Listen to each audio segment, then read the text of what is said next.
அநேக காரியங்களை நம்மோடு கூட பேசிக் கொண்டு வருகிறார். இந்த நாளிலும் நாம் பரிசுத்த ஆவியானவருடைய அந்த நெருக்கமான அந்த உறவை குறித்து நாம் தியானித்துக் கொண்டிருக்கிறோம். ஆகையினாலே முழு கவனத்தோடு நீங்க இந்த வார்த்தைகளை கவனிக்கும்படி உங்களை அன்பாய் நான் கேட்கிறேன். முதல் 9 நாட்கள் நம்முடைய இருதயத்துல எவ்விதமான சுத்திகரிப்பு அவசியமாய் இருக்கிறது என்பதை குறித்து பார்த்தோம். அதற்கு இருதயத்தின் ஆழங்கள், இருதயத்தில் இருக்கிறதான 90 அறைகள், அதை புரிந்து கொள்வதற்கு தேவாலயத்தினுடைய அமைப்பை நாம் பார்த்து இருதயத்தின் சுத்திகரிப்பிற்காக ஜெபம் பண்ணோம். அதுக்கப்புறம் அவயவங்களின் சுத்திகரிப்புக்காக ஜெபம் பண்ணோம். ஜெபிக்கவே நிறைய பேருடைய சரீரத்தில் பலவீனங்கள், வியாதிகள், பிசாசுடைய தாக்கங்கள் வெளியேறுனுச்சு. அதுக்கு நிறைய பேர் இங்கே நீங்கள் சாட்சியாக இருக்கிறீங்க.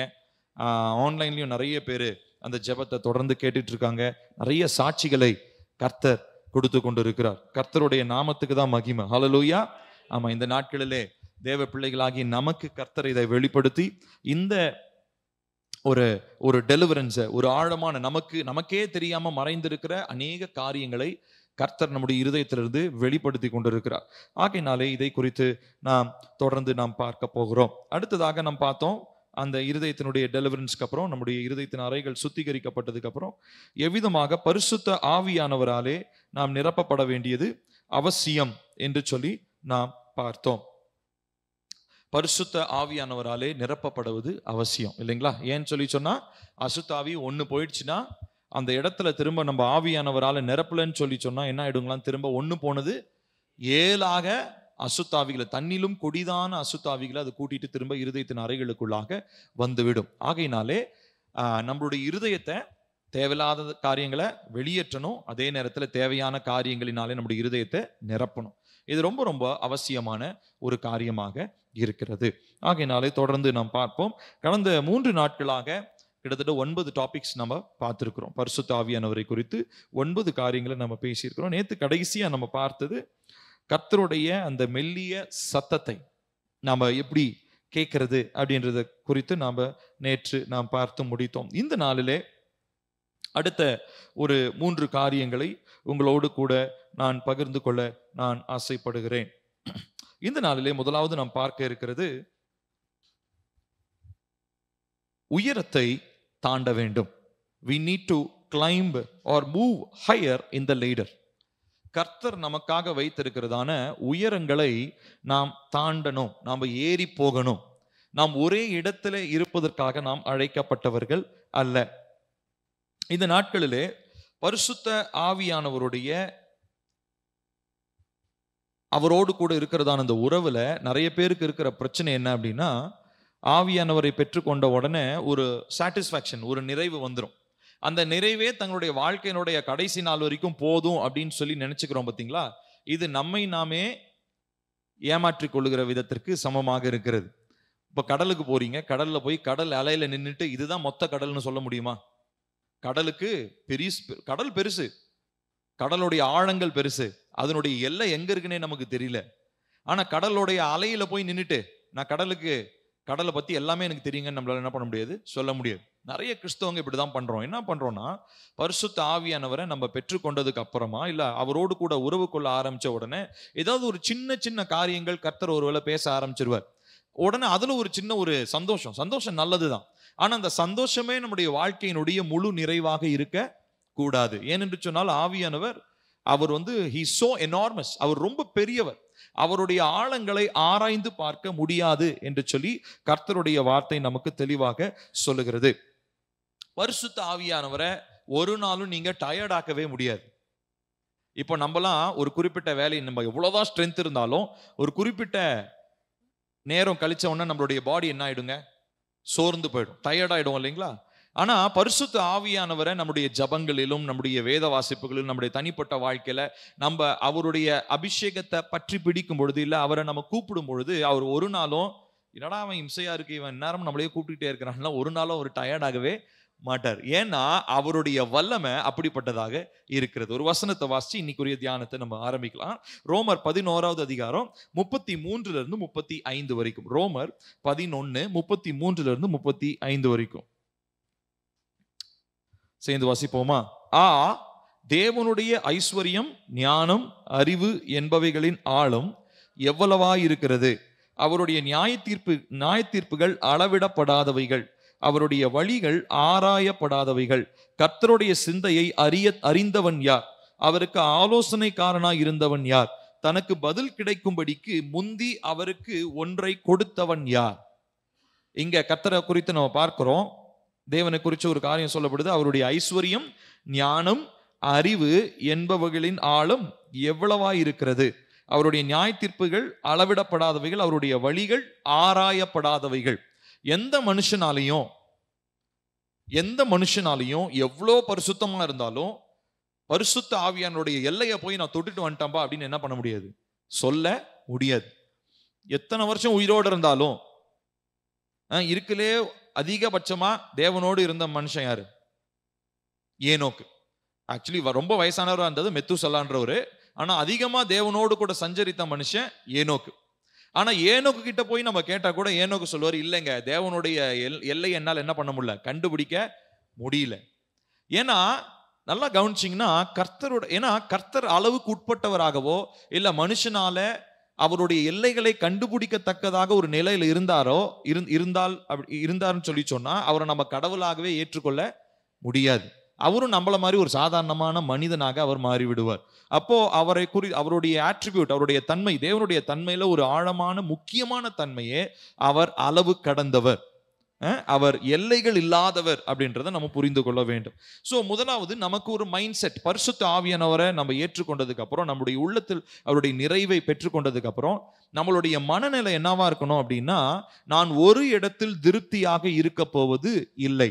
ஆவிக்குரிய ரீதியா, உலக ரீதியா பத்தி நான் பேசல. ஆவிக்குரிய விதத்துல, ஆவிக்குரிய வளர்ச்சியில நான் ஒரு லெவல்ல நான் என்ன ஆக போறது இல்லை, நிற்க போறது இல்லை.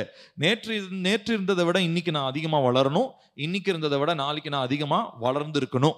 இதுதான் ஆவிக்குரிய வாழ்க்கையில கர்த்தர் என்னிடத்துல எதிர்பார்க்கிற ஒரு எதிர்பார்ப்பாக இருக்கிறது. பொதுவா நிறைய தேவ மனிதர்கள் தேவனோடு கூட சஞ்சரித்தவங்க இருக்கிறாங்க.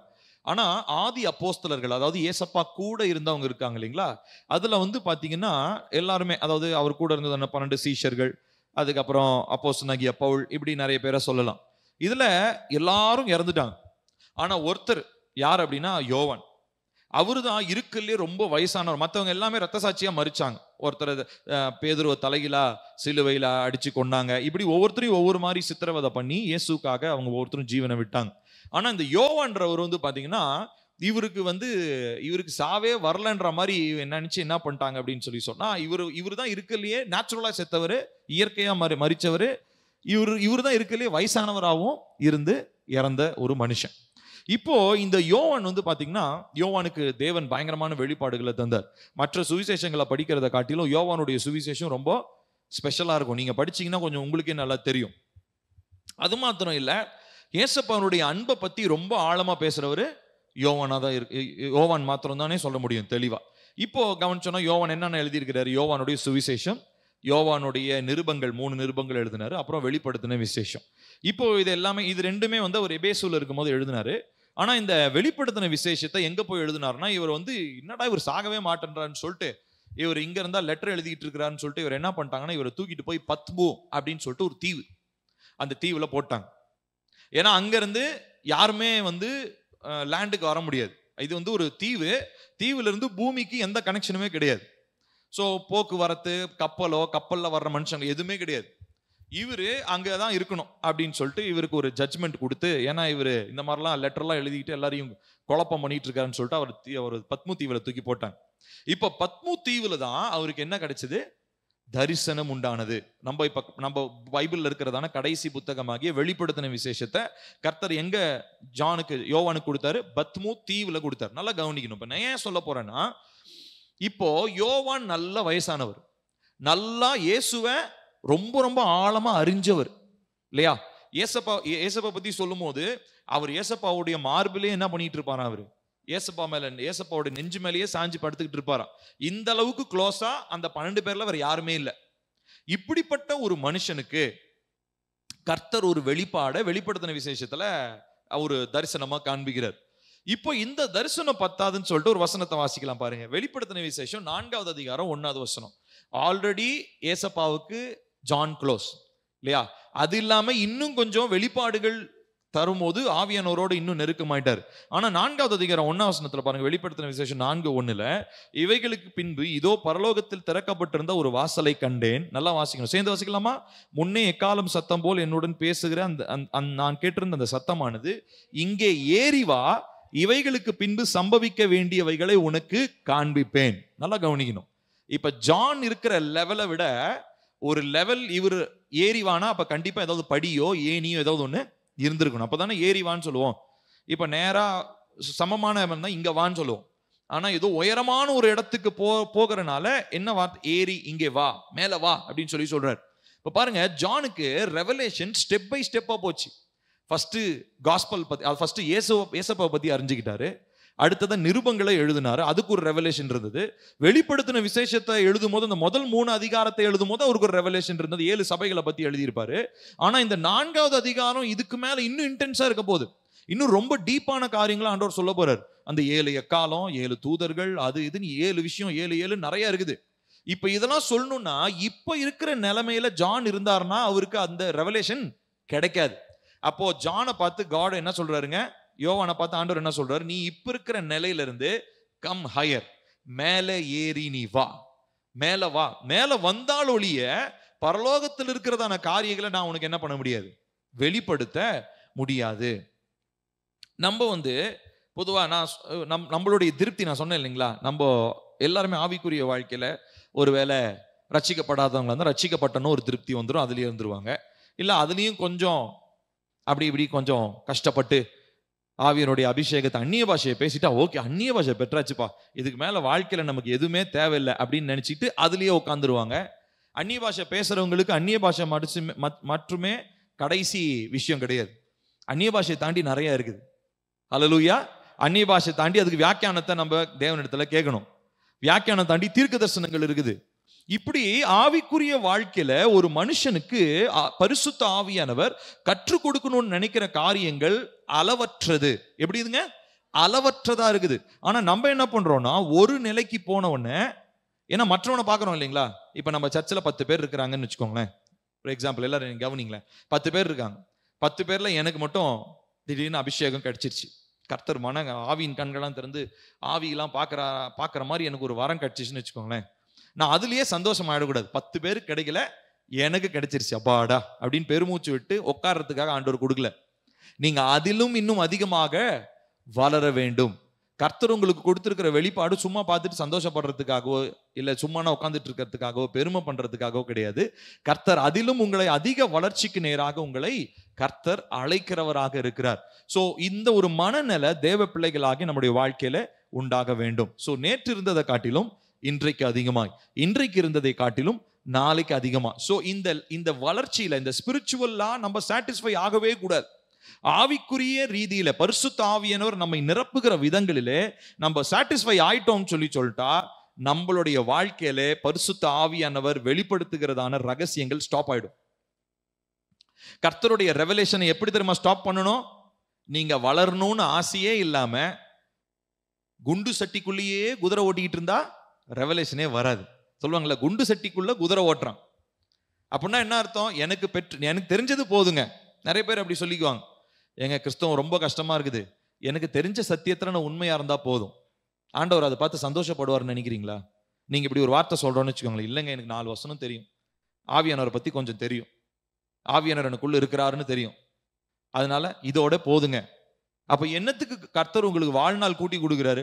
ஒவ்வொரு நாளும் கிருபையை எதுக்கு தெரியுமா தராரு? அவரை பற்றி நீங்க இன்னும் அறிந்து கொள்ளணும்.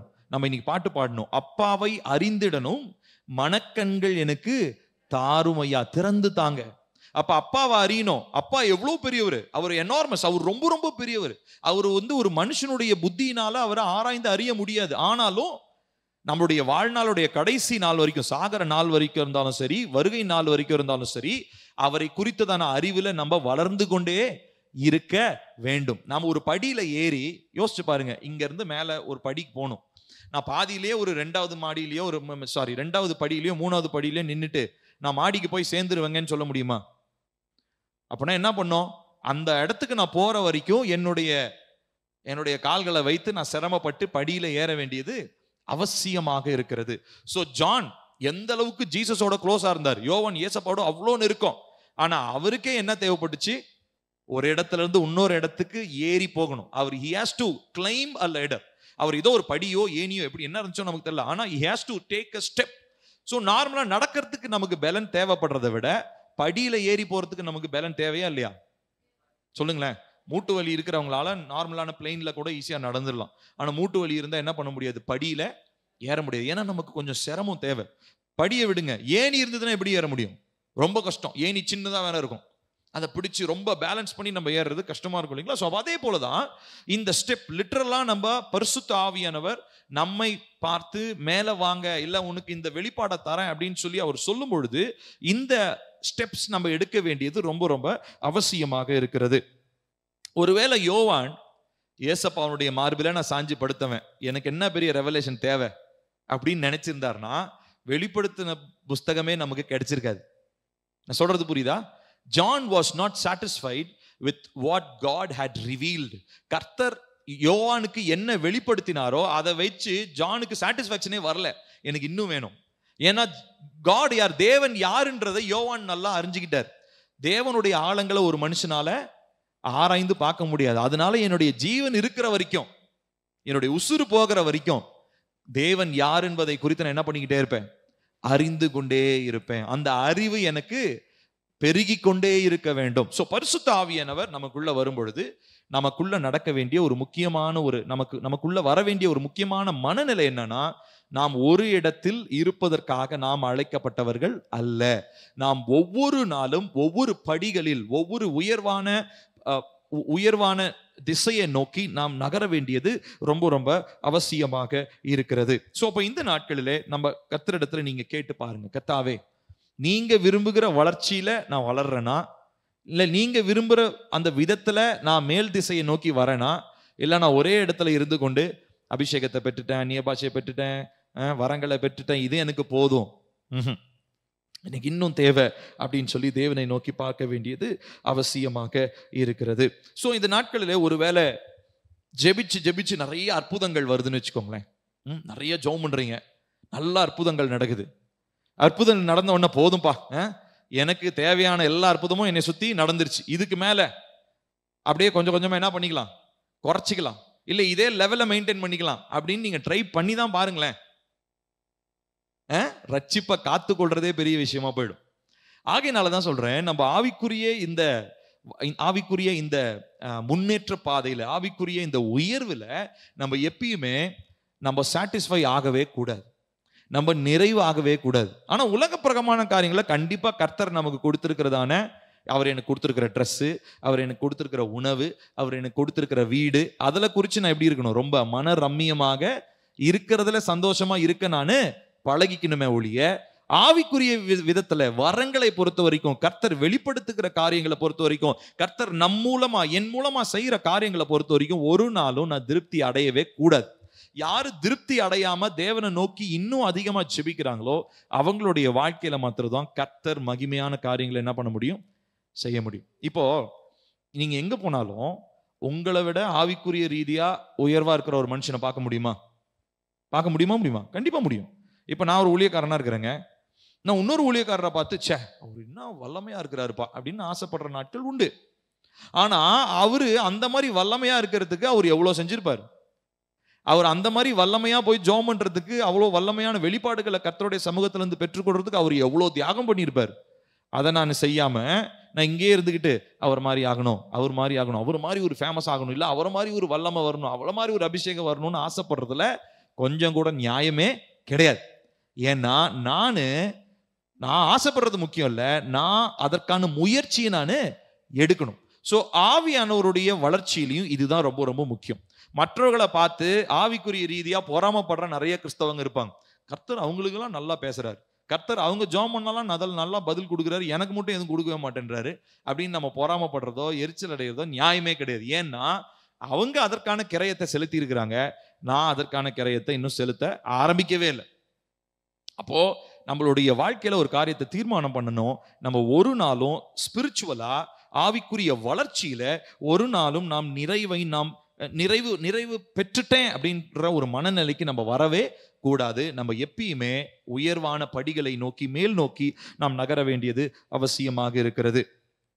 அப்போ இவ்விதமான இந்த உயர்வு எப்படிலாம் இன்க்ரீஸ் ஆகும் அப்படின்றத நான் சொல்ல போறேன். முதலாவது, ஜெபத்திலும் நீங்கள் ஆவியானவரோடு இருக்கிறதான உறவிலும், உங்களுடைய ஜெப நேரங்களிலும் ஆவியானவரோடு நீங்கள் உறவு கொள்ளுதல். ரீசன் அவுட்னு சொல்லி முதல் நாள்ல நான் சொன்னேன். முதல் நாள்ல 2வது டாபிக்ல பேசினேன். ரீசன் அவுட், அவரோடு காரியமாகும்படி நீங்கள் பேசணும், அவரோடு உறவு கொள்ள வேண்டும். ஸோ 2 காரியம். முதல் காரியம் என்னது? ஜெபமும் அவரோடு இருக்கிறதான உறவும். இது ரொம்ப முக்கியமான ஒரு காரியமா இருக்கு. 2வதா, அவருடைய காரியங்களில் ரொம்ப ரொம்ப உணர்வுள்ளவர்களா இருக்கணும். Be more sensitive to the Holy Spirit. முதலாவது, increase your level of prayer and communion with the Holy Spirit. அவரோடு கூட இருக்கிற அந்த ஜபத்திலும் அவரோடு இருக்கிற ஐக்கியத்திலும் அதிகப்படுத்தணும். 2வதா, அவரை குறித்ததான காரியங்கள்ல ரொம்ப ரொம்ப உணர்வுள்ளவங்களா இருக்கணும். எப்பயுமே நம்ம காதுல அவருடைய சத்தத்தை கேட்டுட்டே இருக்கிறவங்களா நம்ம மாறணும். இது 2வது. 3வதா, அவர் கொடுக்கிறதான கட்டளைகளுக்கு உடனடியாக கீழ்ப்படுகிறதான ஒரு ஒரு ஒரு செயல்பாடு, குவிக்கா இருக்கும். நம்மளுடைய ரெஸ்பான்ஸ் ரேட்டுன்னு சொல்லுவாங்க. இப்போ பொதுவாக ஏதாவது ஒரு பிரச்சனை அப்படின்னா, இப்போ உதாரணத்துக்கு இப்போ கம்ப்யூட்டர் ரிப்பேர் ஆயிடுச்சு அப்படின்னா உடனே சப்போர்ட்டுக்கு கால் பண்ணுவாங்க. கால் சென்டர்னு சொல்லுவாங்க பார்த்தீங்களா? கால் சென்டர்னா என்னது? குறிப்பிட்ட பொருளை பற்றி எப்படி இயக்குறதுன்னு அவங்க சப்போர்ட் நமக்கு எங்கேயோ ஒரு இடத்துல இருந்து ஃபோன் காலில் நமக்கு சொல்லுவாங்க இல்லைங்களா? அந்த மாதிரி. அதில் ரொம்ப முக்கியமானது என்ன அப்படின்னா, ரெஸ்பான்ஸ் ரேட்டுன்னு ஒன்று இருக்கும். ரெஸ்பான்ஸ் ரேட்னா, ஒரு பிரச்சனையை சொல்லி எத்தனை செகண்டில் அந்த பிரச்சனைக்கான தீர்வை கொடுத்தாங்க அப்படின்றது ரொம்ப முக்கியம். அதை பொறுத்து எவ்வளோ சீக்கிரமா பிரச்சனைக்கு கஸ்டமர் சப்போர்ட்லாம் இருக்கு இல்லைங்களா? அந்த மாதிரி. ஸோ எவ்வளவு சீக்கிரமா அவங்க அந்த பிரச்சனையை ரிசால்வ் பண்ணி கொடுக்குறாங்களோ அந்த அளவுக்கு வேலை செய்கிறவனுக்கு இன்க்ரிமெண்ட்லாம் இருக்கும். இந்த மாதிரி இந்த சப்போர்ட் சென்டரில், கால் சென்டரில், கஸ்டமர் கேர்லலாம் நிறைய இருக்கிறத பார்த்துருக்குறோம். ஸோ அதே போல தான் இப்போ இந்த ரெஸ்பான்ஸ் ரேட்னா என்ன அர்த்தம்? ஒரு விஷயத்த ஆவியானவர் என்கிட்ட சொல்றார், அது இன்னைக்கு பண்ணலாம், நாளைக்கு பண்ணலாம், அடுத்த மாசம் பண்றேன், ஆவியானவர் எனக்கு டைம் இல்லை, அடுத்த மாசம் பண்றேன்னு தள்ளி போடாம அடுத்த செகண்டே ரெஸ்பான்ஸ் ரேட். அதுதான் அவர் சொல்லி அடுத்த செகண்டே அதை நான் நிறைவேற்றுகிறேனா அப்படின்றத தேவன் என்னிடத்துல எதிர்பார்க்கிறார். இந்த ரெஸ்பான்ஸ் ரேட் ரொம்ப கம்மியா, அதாவது ரொம்ப வேகமா நான் ரெஸ்பான்ஸ் பண்ணும்போது தான் எனக்கு அவர் இந்த உயர்வான, அதாவது இந்த படியில அவரை நோக்கி நான் அவரை மேல் நோக்கி நான் நகர்ற அந்த உயர்வுல என்னால் என்ன பண்ண முடியும்? வளர முடியும். ஸோ 3 காரியம் சொல்லியிருக்கேன். 1, நம்முடைய ஜெபத்தையும் அவரோடு இருக்கிறதான உறவையும் நாம் அதிகப்படுத்த வேண்டும். 2வதா, அதிக உணர்வுள்ளவர்களாக இருக்க வேண்டும். 3வதாக, அவர் கொடுக்கிறதான கட்டளைகளுக்கு உடனடியாக தள்ளி போடாம அடுத்த நொடியே அதற்கு கீழ்ப்படியே நாம் பழகி கொள்ள வேண்டும். ஹல்லேலூயா. அப்போ இந்த நாட்களிலே அந்த உயர்வான காரியங்கள், கர்த்தர் நமக்கு வைத்திருக்கிறதான அந்த உயர்வான அந்த காரியங்கள்ல நம்ம நடக்கிறதுக்கு கர்த்தரிடத்துல நம்ம என்னன்னா, ஆண்டவரே நான் செய்யணும், எனக்கு அதை கற்றுத்தாங்க அப்படின்னு சொல்லி ஆண்டவரிடத்துல நம்ம கேட்க வேண்டியது அவசியமாக இருக்கிறது. ஸோ இந்த லெவல்ல போக போக நல்லா கவனிக்கணும். இந்த லெவல்ல போக போக, இப்போ உதாரணத்துக்கு இங்க ஒரு படி இருக்குங்களா? இப்போ இந்த படி, நான் இங்க இருந்து என்னுடைய பார்வைக்கும் நான் இந்த படியில மேல இருந்து ஒரு விஷயத்தை பார்க்கறதுக்கும் எனக்கு வித்தியாசம் இருக்கா இல்லையா? கண்டிப்பா இருக்கும். இங்க இருக்கும் போது தூரமா இருக்கிற காரியங்களை என்னால என்ன பண்ண முடியாது? பார்க்க முடியாது. ஆனா நான் உயரத்திற்கு நேராக நான் போக போக மேல இருந்து நிறைய காரியங்களை என்னால என்ன பண்ண முடியும்? பார்க்க முடியும். அதனாலதான் தேவனோடு நிறைய நேரம் செலவிடுறவங்க, இந்த மாதிரி ரொம்ப பயங்கரமா அபிஷேகத்தில் இருக்கிறதான ஊழியக்காரங்களுக்கு ரெவலேஷன் எது தெரியுமா? எதனால வந்து தெரியுமா? அவங்களுடைய கிளைம்பிங் ரேட், அவங்க ஏறுகிறதான அந்த விதம் இருக்கு இல்லைங்களா? அது ரொம்ப குயிக்கா, ரொம்ப சக்சசிவா, உடனே அடுத்த காரியங்களுக்கு நேராக அவங்க வளர்ந்துகிட்டே இருக்கிறாங்க. ஸோ இப்போ நம்மளாம் என்ன பண்ணிட்டு இருக்கோம்? நம்ம ஒரு 4வது படியிலேருந்து ஒருத்தர் பார்த்துட்டு இருக்கிறேன். இப்போ நான் 4வது படியிலேருந்து நான் ஒரு விஷயத்த பார்க்குறேன் அப்படின்னா, அவர் 50வது படியில் ஒருத்தர் இருப்பார். 50வது படியிலிருந்து ஒரு விஷயத்த பார்க்கறதுக்கு அவருடைய பெர்ஸ்பெக்டிவே வேற மாதிரி இருக்கும். ஏன்னா அங்கிருந்து வரக்கூடிய ஒரு ஆபத்தை பார்க்கறாருன்னு வச்சுக்கோங்களேன். இப்போ 4வது படியிலிருந்து நான் ஒரு விஷயத்தை பார்க்கறதுக்கும் 50வது படியிலிருந்து ஒரு மனிதன் ஒரு விஷயத்தை பார்க்கறதுக்கும் வித்தியாசம் இருக்கு.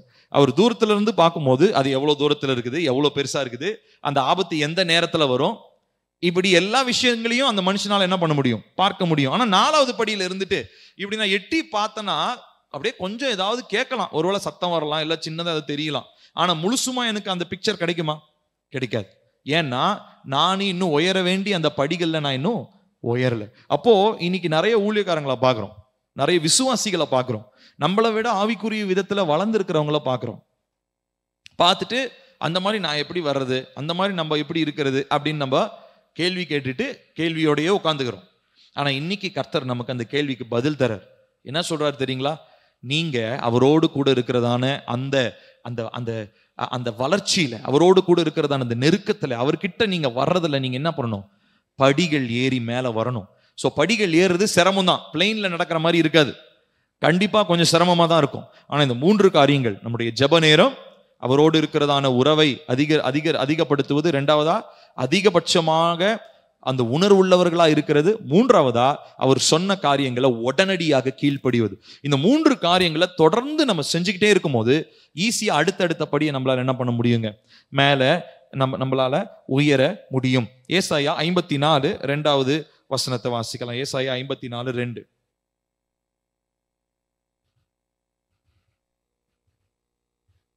கர்த்தர் இங்க இஸ்ரவேலுக்கு சொல்றாரு பாருங்க, உன் கூடாரத்தின் இடத்தை வாசிக்கலாமா? உன் கூடாரத்தின் இடத்தை விசாலமாக்கு, உன் வாசஸ்தலங்களின் திரைகள் விரிவாகட்டும், தடை செய்யாதே, உன் கயிறுகளை நீளமாக்கி உன் முளைகளை உறுதிப்படுத்து.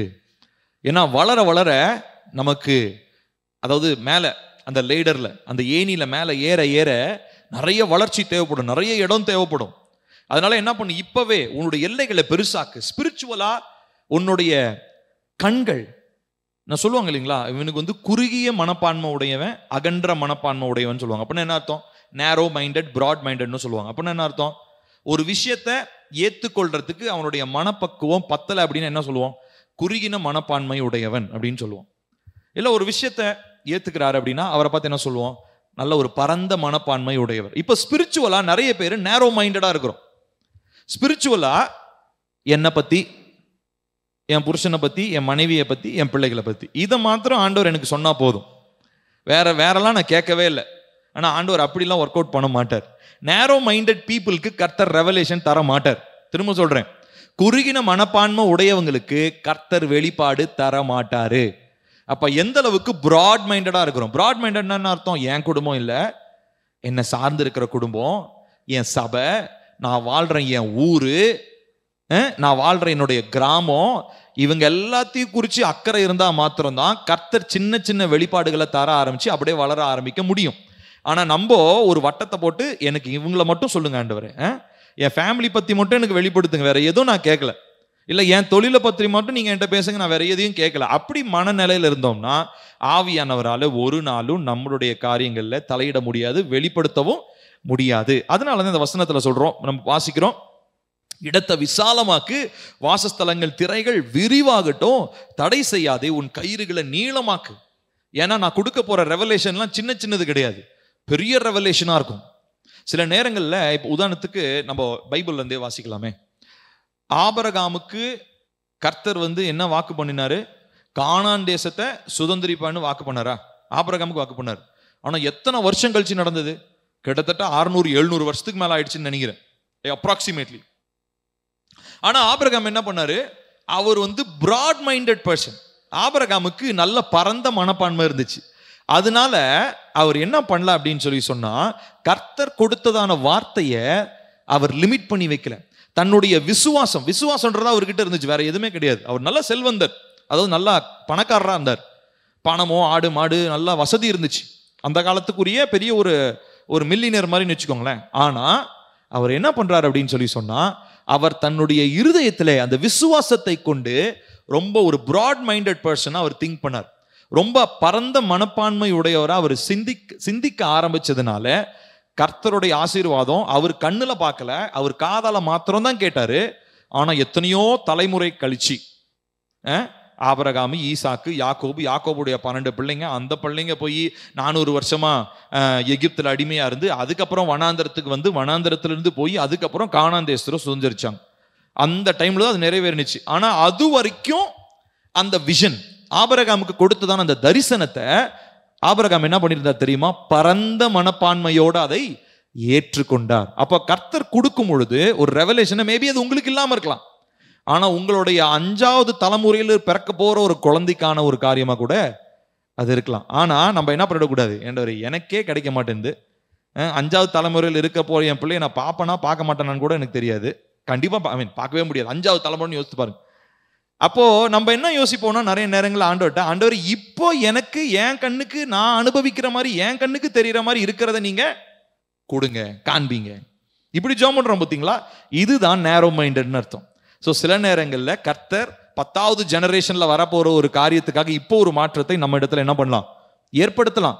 நம்முடைய சிந்தையில ஒரு மாற்றத்தை ஏற்படுத்தலாம். உங்களுக்கு அப்புறம் ஒரு 5வது தலைமுறையில உங்களுடைய கொள்ளு பேரனுடைய பேரன் வரும்போது அவங்களுக்கு வர வேண்டிய மாற்றத்தை கர்த்தர் உங்ககிட்ட இப்ப கற்றுக் கொடுக்கலாம். ஆனா இதை ஏற்றுக்கொள்றதுக்கு மனப்பக்குவம் இல்லைன்னா யூ வில் நெவர் grow. நம்மளால வளரவே முடியாது. நான் சொல்றது புரியுதுங்களா?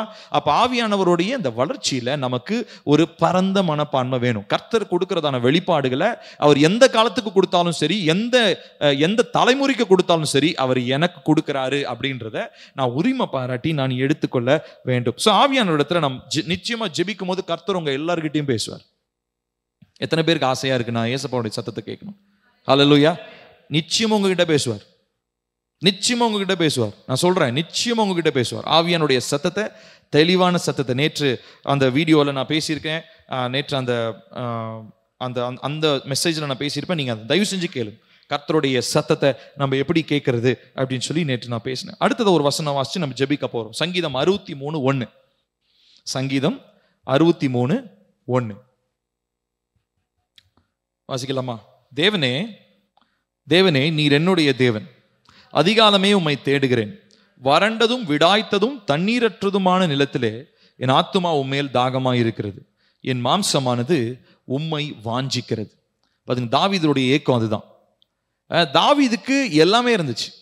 ஆடு மேய்க்கும் போது அவர் அந்த ஆடு மேய்க்கிற லெவலுக்கு தேவையான எல்லா வசதியும் இருந்துச்சு. அவர் ராஜாவா ஆனதுக்கு அப்புறம் ராஜாவா இருக்கக்கூடிய தகுதியில் அவருக்கு தேவையானது எல்லாமே இருந்துச்சு. ஆனாலும் அவருடைய இருதயம் எதை நோக்கிட்டு இருந்துச்சுங்களா? தேவனை வாஞ்சித்து கொண்டிருந்தது. அவர் பிசிக்கலா இருக்கக்கூடிய, அதாவது உலக பிரகாரமா இருக்கக்கூடிய இன்பங்கள் அதை பார்த்து மாத்திரம் அவரு அப்படி அதுலயே மயங்கி போயிடல. ஆனா சாலமோன் அப்படி போயிட்டார். ஆனா தாவீது பாத்தீங்கன்னா எந்த நிலைக்கு போனாலும், எவ்வளவு உயர்வுக்கு போனாலும், இல்ல பாவம் செஞ்சு பத்சேபா இடத்துல பாவம் செஞ்சு தேவனை விட்டு தூரம் போனாலும், திரும்ப அவன் எங்க தெரியுங்களா என்னதானே சொல்லுவார் தெரியுங்களா? தேவனே, என் ஆத்துமா உம்மேல் தாகமாயிருக்கிறது, என் மாம்சமானது உம்மை வாஞ்சிக்கிறது. ரொம்ப ஒரு அழகான ஒரு வார்த்தையை தாவீது சொல்றார். நமக்கு ஒரு ஸ்பிரிச்சுவலா நான் சொன்னேன் இல்லைங்களா, இந்த ஏணியில இந்த படியில ஏறுறத நம்ம நிறுத்திடவே கூடாது, ஏறிக்கொண்டே இருக்கணும். நம்மளுடைய வாழ்நாள் கடைசி வரைக்கும் இந்த ஸ்பிரிச்சுவல் லேடர்ல ஆவிக்குரிய இந்த படிகளை நம்ம என்ன பண்ணிட்டே இருக்கணும், நாம் ஏறிக்கொண்டே இருக்க வேண்டும். நம்ம இதற்காக நம்ம இப்ப ஜெபிக்க போகிறோம். நம்ம எல்லாரும் எழுந்து நிற்கலாமா? எழுந்து நின்று நம்ம ஜெபிச்சுட்டு அடுத்த பார்ட்டுக்குள்ள போக போறோம். சொல்லுங்க எல்லாரும் என் பின்னாடி. பரிசுத்த பிதாவே, இன்று நான் இருக்கும் இந்த ஆவிக்குரிய நிலையில் நான் திருப்தியாக போவது இல்லை. நான் இன்று பரிசுத்த ஆவியானவரோடு இணைந்து உயர்ந்த நிலைக்கு வளர பரலோக தேவனின் புதிய கிருபைகளை இயேசுவின் நாமத்தில் கேட்கிறேன்.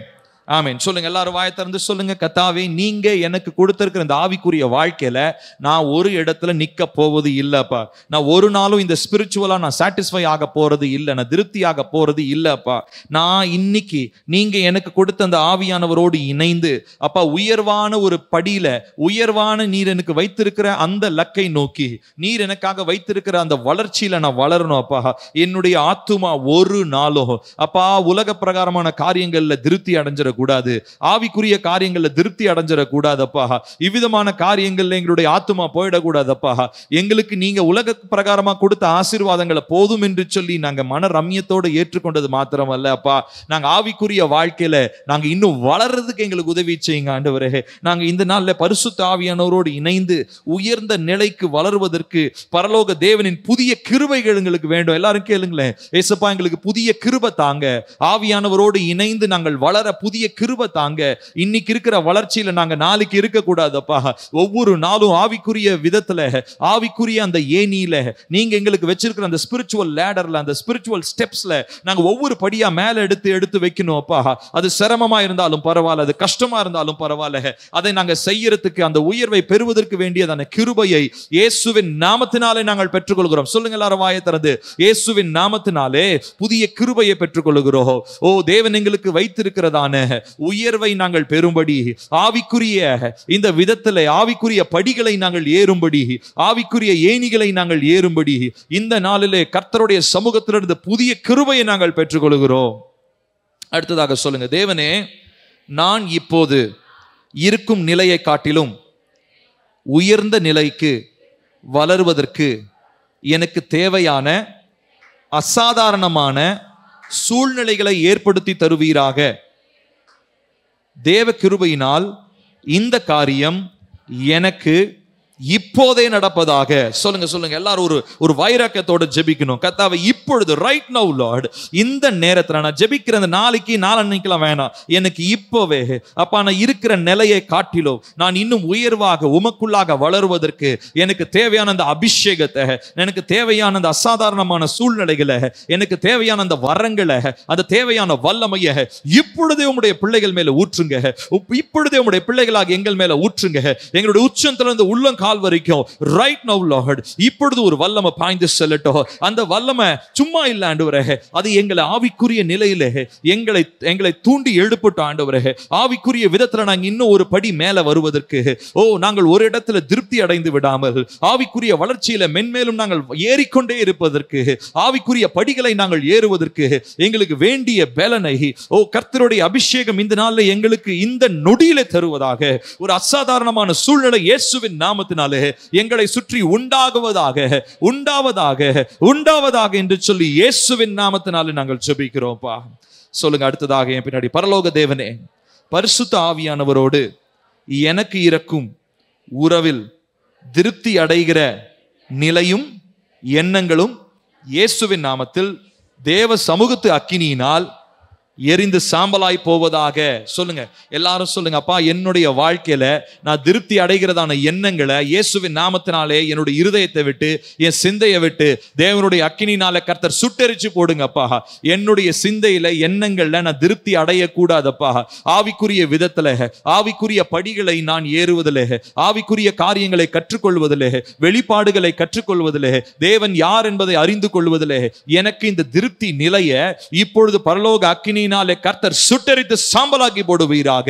Oh Lord, we are not going to be satisfied in the matters that concerns you Lord. உம்மை குறித்த காரியங்களிலே நாங்கள் ஒருபோதும் திருப்தி அடைய போவது இல்லை. நேற்று நாங்கள் உம்மை அறிந்ததை விட இன்னைக்கு நாங்கள் அதிகமா அறிய போகிறோம். இன்றைக்கு நாங்கள் உங்களை குறித்து அறிந்து கொண்டதை விட நாளை இன்னும் அதிகமாய் அறிய போகிறோம். ஆகையினாலே எங்களுடைய இருதயத்தில் காணப்படுகிறதான இவ்விதமான எல்லா விதமான எண்ணங்களும், எல்லா விதமான சிந்தனைகளும் திருப்தி அடையும் போதும் என்கிறதான எண்ணங்களை இயேசுவின் நாமத்தினாலே தேவ சமூகத்தை அக்கினியால் எரிந்து சாம்பலாக்கி போடுகிறோம்ப்பா. ஹல்லேலூயா. அடுத்ததாக சொல்லுங்க, தேவனே பரிசுத்த ஆவியானவரை குறித்த ஏக்கமும் பரிசுத்த ஆவியானவரின் அக்கினியும் என்னை விடாப்பிடியாய் தொடர்ந்து வருவதாக.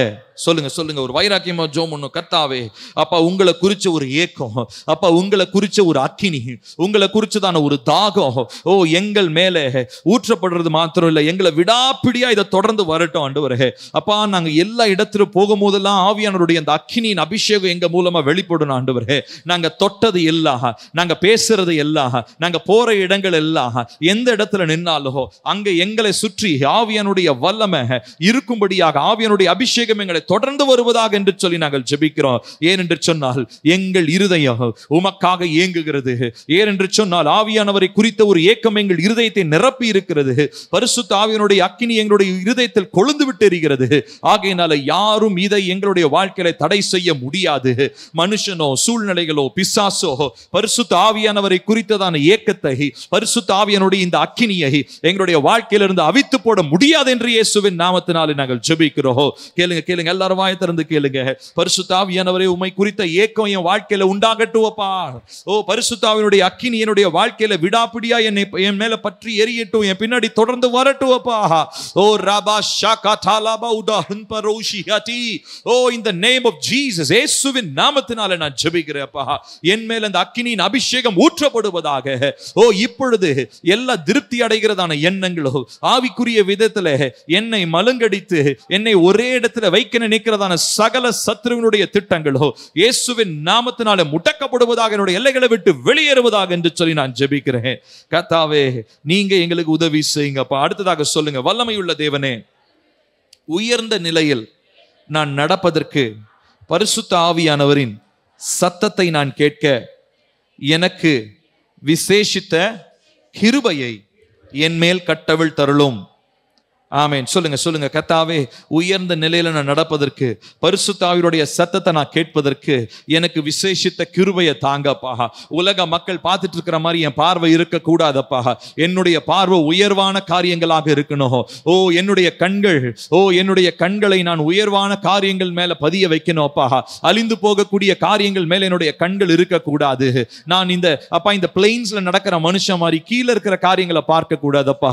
படிகளிலே ஏறுகிறவனாகி, ஏணிகளிலே ஏறுகிறவனாகி, உயர்வான காரியங்களை உயர்விலிருந்து பார்க்கிறவனாகி, ஓ அப்படிப்பட்டதான ஒரு பார்வையை எனக்கு தாங்கப்பா.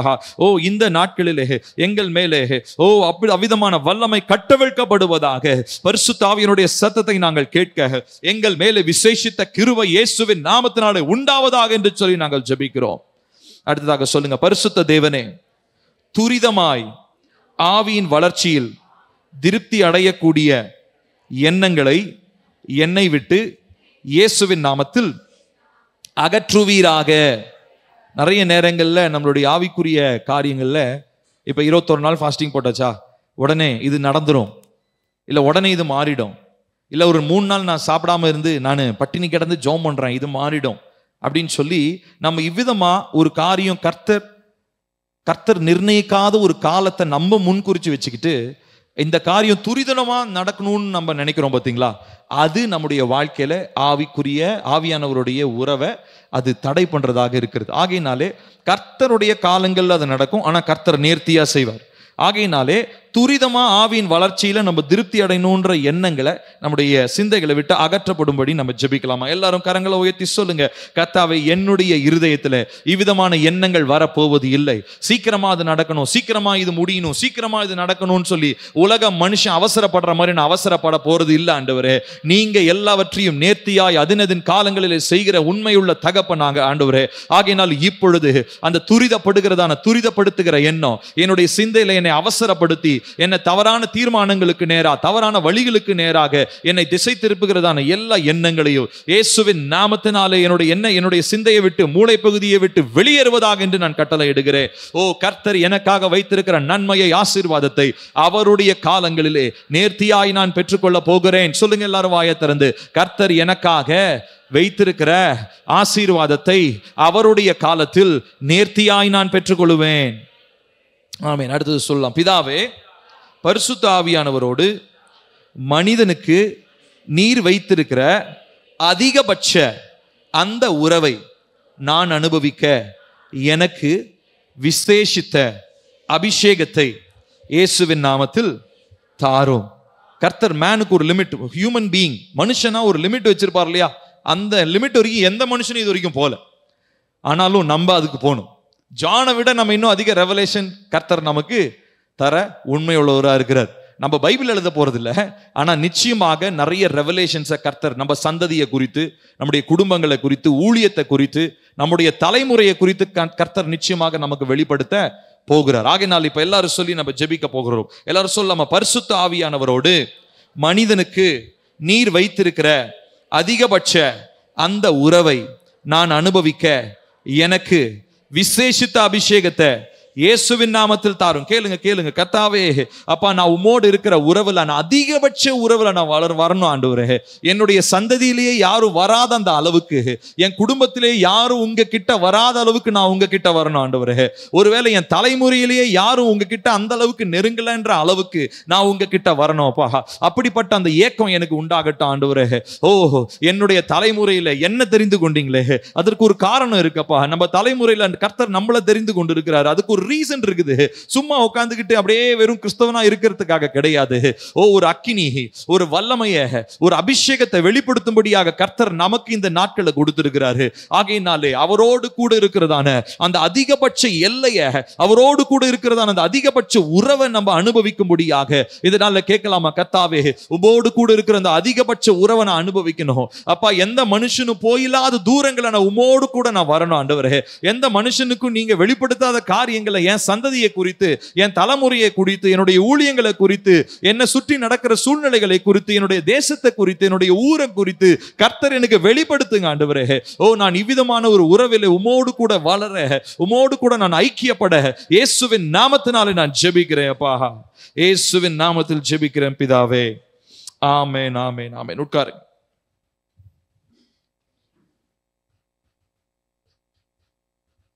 அடுத்ததாக இரண்டாவது நாம் பார்க்க போகிறது அழைப்பு. தேவன் கூப்பிடுகிறதான அந்த அழைப்பின் சத்தம், the call. நம்ம எந்த அளவுக்கு பரிசுத்த ஆவியானவருக்கு ஏங்குகிறோன்றது அவசியம்தான். ஆனா அதை விட ரொம்ப முக்கியம், எந்த அளவுக்கு அவருடைய சத்தம் நமக்கு, அதாவது நம்மளை எந்த அளவுக்கு அவர் கூப்பிடுறார். இப்போ பில்லிக்காக, பில்லி பரிசுத்த ஆவியானவருக்காக ஏங்கலாம். ஆனா பரிசுத்த ஆவியானவர் பில்லியை விசேஷமான ஒரு விதத்துல அவர் அழைப்பார். உதாரணத்துக்கு நேத்து நான் சொன்னேன், ஒரு குறிப்பிட்ட அலைவரிசையில நம்ம எப்பயுமே எப்படி இருக்கணும்? காத்திருக்கணும். அந்த அலைவரிசையில நம்ம இருந்தாதான் அவருடைய சத்தத்தை கேட்க முடியும்னு சொல்லி நான் சொன்னேன் இல்லையா? அப்போ அந்த சத்தத்தை அவர் கூப்பிடுறத நான் கேட்கணும். இப்போ ஒரு சிலர், நிறைய பேர் என்ன பண்ணுவாங்கன்னா, எனக்குள்ள அபிஷேகம் இருக்குன்னு சொல்லி அவசர அவசரமா போய் ஏதோ ஒரு விஷயத்த செய்வாங்க. தேவன் சொல்லி இருக்கவே மாட்டார். நல்லா கவனிக்கணும். எனக்குள்ள அபிஷேகம் இருக்கலாம். உதாரணத்துக்கு அன்னைக்கு கூட அப்பா சொன்னாங்க, எனக்குள்ள அபிஷேகம் இருக்குன்னு சொல்லி எல்லார் மேலேயும் போய் என்ன பண்ணக்கூடாது? நான் கையை வச்சு ஜபம் பண்ண கூடாது. கர்த்தர் சொன்னாலோலியே ஒருத்தங்க மேல, இதுதான் இந்த அழைப்பு. அப்ப இந்த அழைப்புனா என்னன்னா, ஒரு விஷயத்த செய்யறதுக்கோ இல்லை ஒரு விஷயத்த ஒரு தீர்மானம் பண்றதுக்கோ அவர் என்ன பண்ணுவார்? தன்னுடைய வார்த்தையினாலே அவர் நம்ம கிட்ட பேசுவார். அந்த அழைப்பா இருக்கும். ஒருவேளை ஒரு இடத்துக்கு நம்மளை கூப்பிடுவார், ஒரு இடத்துக்கு போன்னு சொல்லி சொல்லுவார், இல்லை ஒரு இடத்துல வந்து, அதாவது அந்த உணர்வை தர்றது வேற, சத்தமா வர்றது வேற. நான் சொல்றது புரியுதா? உணர்வு வேற, சத்தம் வேற. உணர்வு வந்து நீங்க சம்டைம்ஸ் மறுத்துடலாம், அதுவும் தேவனுக்கு பிரியமில்லாத கீழ்ப்படியாம தான். ஆனா சம்டைம்ஸ் சத்தம் வரும். அந்த சத்தம், கர்த்தருடைய சத்தம் வரும்போது அது வந்து உங்களால நெகோஷியேட்டே பண்ண முடியாது. அதாவது நீங்க வந்து அதோட பேச்சுவார்த்தையை நடத்த முடியாது. அவர் சொன்னதுதான். அந்த மாதிரி வார்த்தைகள் சில நேரங்கள்ல தேவ பிள்ளைகளுக்கு, சில நேரங்கள் இல்லை, நிறைய நேரங்கள்ல பரிசுத்த ஆவியானவர் அப்படிப்பட்டதான ஒரு ஸ்ட்ராங் வாய்ஸ்ல ஆவியானவர் நம்மோடு கூட பேசுவார். இந்த அழைப்பை குறித்து நாம் இந்த நாட்களில் நாம் அறிந்து கொள்ள போகிறோம். இப்போ நம்ம ஏற்கனவே நேத்து படிச்ச அந்த வசனம் தான். அந்த வசனத்தை படிச்சுட்டு அதுல இருந்து இன்னொரு டீப்பர் மீனிங்கை நம்ம பார்க்க போகிறோம். ஏசாயா 6வது அதிகாரம் 8வது வசனம். ஏசாயா கிட்ட ஆண்டவர் சொல்றார், தேவன் கேட்ட ஒரு கேள்வி. காடுக்கு ஒரு நீடு இருந்தது அப்படின்னு சொல்லி நேற்று சொன்னோம் இல்லைங்களா?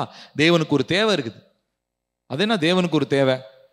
எனக்கு தான் தேவை இருக்கும், தேவனுக்கு என்ன தேவை இருக்க போகுது அப்படின்னு நம்ம கேட்டோம் இல்லையா? என்ன தேவை? வாசிக்கலாம். ஏசாயா 6:8. பின்பு யாரை நான் அனுப்புவேன், யார் நமது காரியமாய் போவான் என்று உரைக்கிற ஆண்டவருடைய சத்தத்தை கேட்டேன். அதற்கு நான் இதோ அடியேன் இருக்கிறேன், என்னை அனுப்பும் என்றேன். இப்ப நல்லா கவனிக்கணும். இது ஏசாயாவுக்கும் தேவனுக்கு மாத்திரம் இருந்த ஒரு கான்வர்சேஷன் கிடையாது. நல்லா கவனிக்கணும்.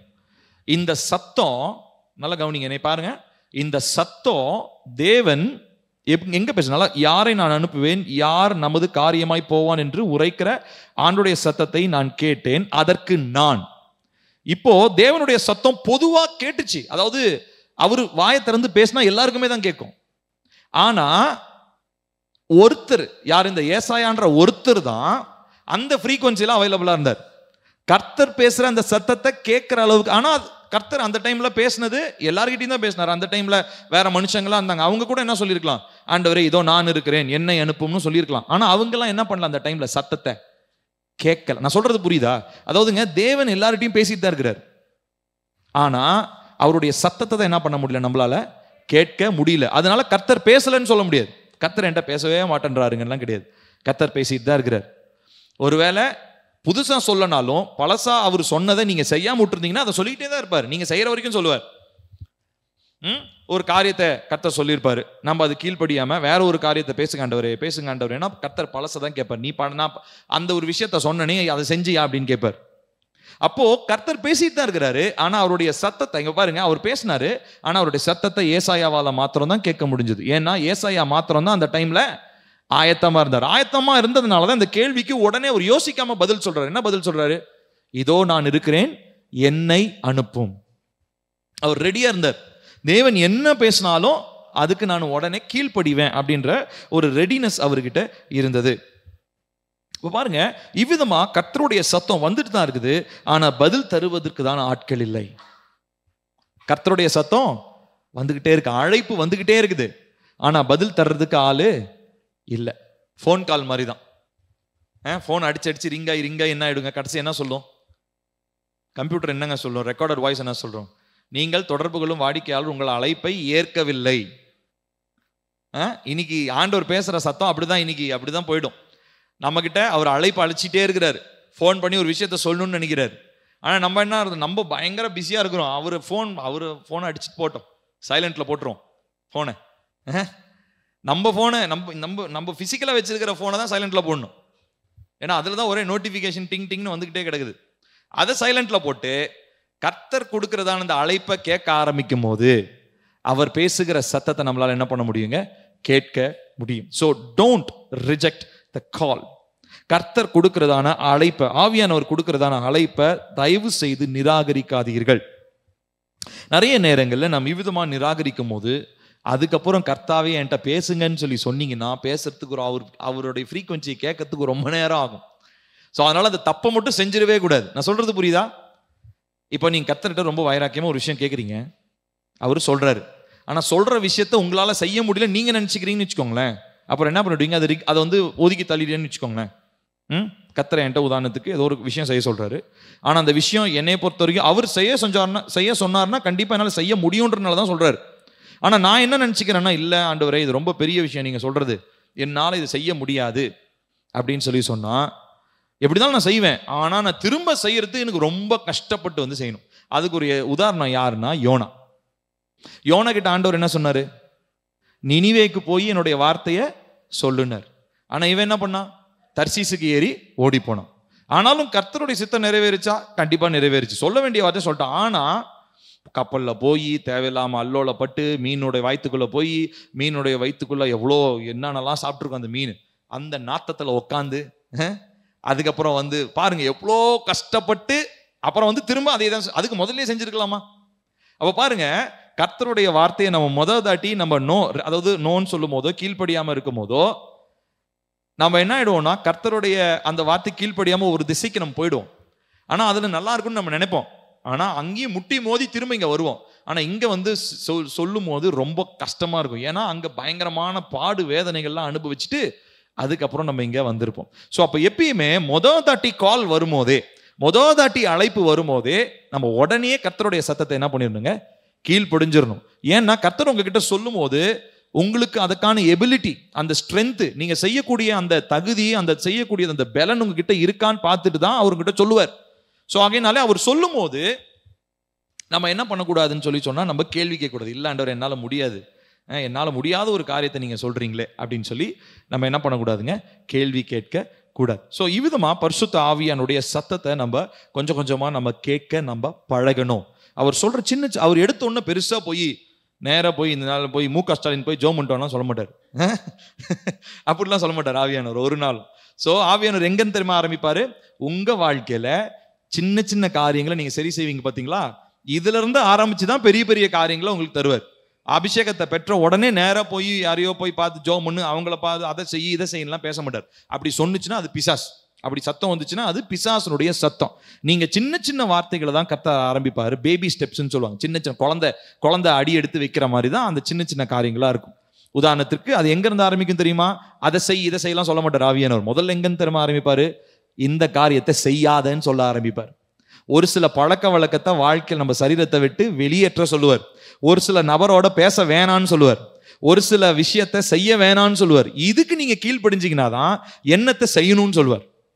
நான் சொல்றது புரியுதா? ஏன்னா ஆவியானவர் ஒரு மனுஷனை தனக்குரிய பாத்திரமா பயன்படுத்தி பயங்கரமா தேசங்களுக்கும் ராஜாக்களுக்கும் பெரிய அதிபதிகளுக்கு முன்னாடிலாம் நிறுத்தணும்னா, முதலாவது அவன் தன்னுடைய சரீரத்துல கர்த்தர் கொடுத்ததான கட்டளைகளை கீழ்ப்படிஞ்ச மனுஷனா இருந்தா மாத்திரம்தான் நல்ல மேல உயர்வான இடங்கள்ல போய் என்ன பண்ண முடியும். ஒரு மனுஷனால நின்று அதிகாரங்கள் இருக்கிறதான மனிதர்களோடு பேச முடியும். ஆகையினாலதான் நான் சொல்றேன், பரிசுத்த ஆவியானவர் எப்படி ஆரம்பிப்பாரு? சின்ன சின்ன சத்தங்கள், சின்ன சின்ன காரியம், ஒரு விஷயம் செய்யும் போது செய்யாதன்னு சொல்லுவாரு. அதுதான். இதை நீங்க கேட்டு கேட்டு பழகதான் பெரிய காரியங்களை என்ன பண்ணுவார் கர்த்தர் உங்களுக்கு சொல்லுவார். எடுத்த உடனே பெரிய விஷயங்களை அவர் ஒரு நாளும் உங்களுக்கு சொல்ல மாட்டாரு. ஸோ நீங்க எந்த அளவுக்கு ஸ்கில்ஃபுல்லா இருந்தாலும், நீங்க எந்த அளவுக்கு திறமையானவங்களா இருந்தாலும், ஒரு மனிதனுடைய இருதய துடிப்பை இங்க இருந்தே நான் சொல்ல முடியுமா? சொல்லுங்களேன். இப்ப நான் இங்க இருக்கிறேங்க, என் மனைவி எனக்கு ரொம்ப பிடிக்கும். ஆனாலும் என்னுடைய மனைவியினுடைய இருதய துடிப்பு மணிக்கு 72 நிமிஷம் டைம் அடிக்குதுன்னு சொல்ல முடியுமா? ஏதாவது குத்து மதிப்பை கூட சொல்ல முடியாது என்னால். ஏன்னா அவங்களுடைய இருதய துடிப்பை பார்க்கறதுக்கு ஒன்று நான் பக்கத்தில் போகணும், இல்லை அட்லீஸ்ட் ஸ்டெத்தஸ்கோப்னாச்சும் வச்சு காதில் மாட்டி வச்சா அவங்களுடைய இருதய துடிப்பு எனக்கு கேட்கும், இல்லைங்களா? ஸோ கேட்கறதுக்கு எனக்கு ஒரு ஸ்பெஷல் எஃபர்ட் தேவை. ஒன்று நான் பக்கத்தில் போகணும், இல்லை அந்த எய்டு அந்த நான் கேட்கக்கூடிய ஒரு கருவியை வச்சு நான் கேட்கணும். இப்படித்தானே ஒரு மனுஷனுடைய இதய துடிப்பை கேட்கும். இதே மாதிரிதான் இப்போ தேவனுடைய அழைப்பு, தேவனுடைய காரியம், அவருடைய இருதயத்தில் இருக்கிற காரியங்களையும் either you need to get closer to God. ஒன்று தேவன் பக்கத்தில் போகணும், இல்லை தேவன் பக்கத்தில் போய் இருக்கக்கூடிய ஏதாவது ஒரு காரியங்கள், ஜபம், தேவனுடைய வசனம் என்கிறதான உபகரணங்களை பயன்படுத்தி தான் அவருடைய இருதயத்தினுடைய காரியங்களை என்ன பண்ண முடியும், நம்மளால கேட்க முடியும். நிறைய பேர், ஏசப்பா நீங்க அங்கேயே இருங்க, நான் இங்கேயே இருக்கிறேன், நீங்க அங்கிருந்து ஒரு வார்த்தை மட்டும் சொல்லுங்க, நான் போய் என்ன பண்ணிட்டு வந்துடுறேன், செஞ்சுட்டு வந்துடுறேன். இப்படி ஒர்க் அவுட் ஆகவே ஆகாது. நம்ம ஆண்டவர்கிட்ட கேட்கணும் அப்படின்னு சொன்னா முதல்ல ரொம்ப க்ளோஸா போய் அவர் பக்கத்துல இருக்கணும். அவருடைய இருதய துடிப்பு கேட்கற அளவுக்கு பக்கத்துல போகணும். அப்படின்னா எங்க இருக்கணும்? எங்கங்க இருக்கணும்? மார்புல இருந்தாதான் அவருடைய இருதய துடிப்பு கேட்கும். ஆமா தானே? இப்ப நான் என்னதான் இப்படி பக்கத்துல இருந்தாலும் எனக்கு கேட்காது. அப்போ அந்த அளவுக்கு ஒரு நெருக்கம் நமக்கும் தேவனுக்கும் உண்டாக வேண்டும், அவருடைய மார்பில். அதனாலதான் ஜானை பத்தி நம்ம போன டாபிக்ல பார்த்தோம். ஜான் என்ன பண்றாரு, அவருக்கு அந்த ரெவலேஷனே பெரிய ரெவலேஷனா இருந்தது. ஜீசஸோடைய மார்பில் சாஞ்சி அவருடைய இருதய துடிப்பை கேட்டு இருந்திருப்பார்.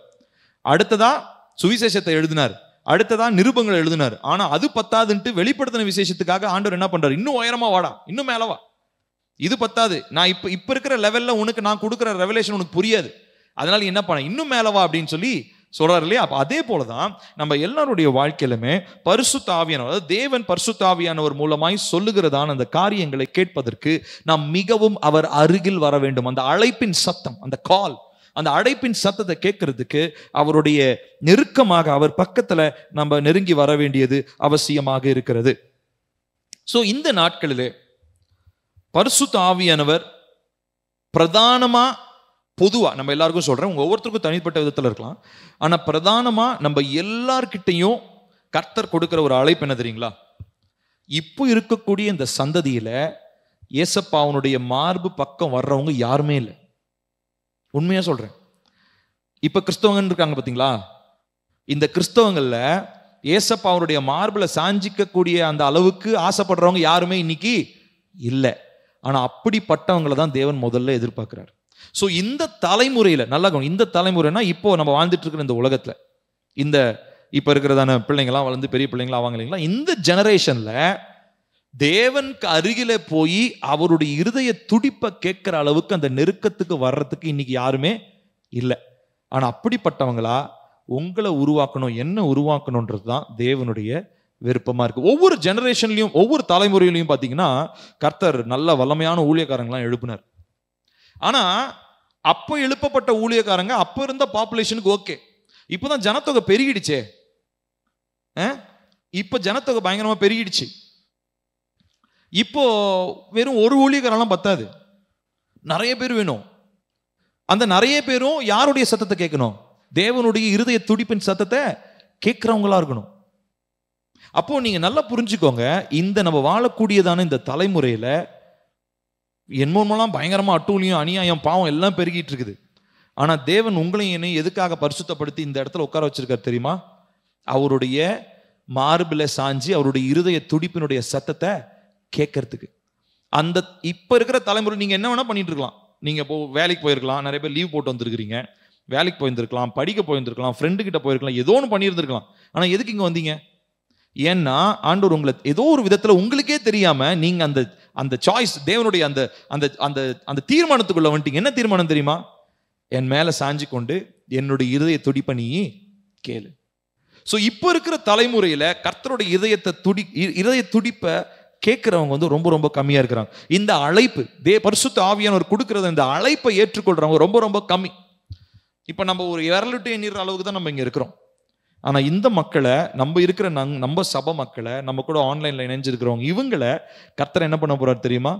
இன்னும் பயங்கரமா எடுத்து நிறுத்த போறார். ஆனா அதற்கு நம்ம என்ன பண்ணணும்? சின்ன சின்ன விஷயங்கள்ல பரிசுத்த ஆவியானவருக்கு நம்ம கீழ்ப்படிய வேண்டும். நான் தான் சொன்னேன் இல்லைங்களா, சின்ன விஷயத்துல கீழ்ப்படியலனா பெரிய காரியங்களை கர்த்தர் நமக்கு தர மாட்டாரு. பாருங்க, ஏசாயாவுக்கும் கர்த்தர் கூப்பிட்ட அந்த அழைப்பு இருக்கு இல்லைங்களா, அந்த வசனத்தை தான் படிச்சோம். ஏசாயா 6:8 பாருங்க, நம்ம வாசிக்கிறோம், திரும்ப வாசிக்கலாம். யார் நமது காரியமாய் போவான் என்று உரைக்கிற ஆண்டவருடைய சத்தத்தை கேட்டேன், அதற்கு நான் இதோ அடியேன் இருக்கிறேன், என்னை அனுப்பும் என்று சொல்லி ஏசாயா சொல்றார். இப்போ ஏசாயா அதுதான் பண்ணார். ஏசாயா என்ன பண்ணார்னா, அவருடைய தலைமுறையில கர்த்தருடைய இருதய துடிப்பு என்னன்றதை அவரு புரிஞ்சுக்கிட்டார். அதனால கர்த்தருடைய வார்த்தையை சொல்லுகிற ஒரு தீர்க்கதரிசியா அவரு எடுத்து நிறுத்தப்பட்டார். அதுக்கப்புறம் எரேமியா இருந்தார், எசேக்கியேல் இருந்தார், தானியேல், இப்படி வரிசையா நிறைய தீர்க்கதரிசிகள் இருந்தார், ராஜாக்கள் நிறைய பேர் இருந்தாங்க. இப்போ அந்த தலைமுறையில ஏசாயா இருந்த மாதிரி இந்த தலைமுறையில பில்லிய, தமிழ, பிரவீன, இவங்க ஒவ்வொருத்தரையும் கர்த்தர் எடுத்து நிறுத்த போறார். அதுக்கு தான் கர்த்தர் நமக்கு இந்த ட்ரைனிங் கொடுக்குறார். அப்போ நம்ம எங்க இருந்து ஆரம்பிக்கணும்? சின்ன சின்ன காரியங்களை பரிசுத்த ஆவியானவர் நமக்கு உணர்த்த ஆரம்பிக்கும் போது அதற்கு கீழ்ப்படியணும். சின்ன சின்ன விஷயங்களை வேணான்னு சொல்லும் போது அதை வேணாம், அதை செய்யன்னு சொல்லும் போது அதை செய்யணும். ஜெப நேரத்துல ஜெபம், தேவனுடைய வார்த்தை, இப்படி சின்ன சின்ன காரியங்கள்ல நம்ம வளர வளர வளர வளர தேவன் பெரிய காரியங்கள் நம்முடைய வாழ்க்கையில செய்ய உண்மை உள்ளவராக இருக்கிறார். வெளிப்படுத்தின விசேஷம் 22வது அதிகாரம் 17வது வசனம் பாருங்க. லாஸ்டா இருக்கல கடைசி அதிகாரம். அதுல கடைசியா நடக்கக்கூடிய ஒரு சம்பவத்தெல்லாம் சொல்லிட்டு ஜான் ஒரு வசனத்தை, ஒரு வார்த்தையை கேட்கிறார். என்ன சொல்றாங்க? ஆவியும் மணவாட்டியும், நல்லா கவனிக்கணும். ஆவியும் மணவாட்டியும்னா, ஆவியும்னா யாரு? பரிசுத்த ஆவி. மணவாட்டினா என்னது? சர்ச், நீங்களும் நானும். வா என்கிறார்கள். அப்படின்னா என்ன அர்த்தம்? வாங்க, அழிஞ்சு போயிடாதீங்க, நித்தியத்துக்கு நேரம் வாங்க அப்படின்னு சொல்லி சர்ச்சும் பரிசுத்த ஆவியானவர் கூப்பிட்டுக்கிட்டே இருக்கிறாங்க. கேட்கிறவனும் வா என்பானாக. மத்தவனும் வந்து சரி வரலாம் அப்படின்னு சொல்லி சொல்லட்டும்.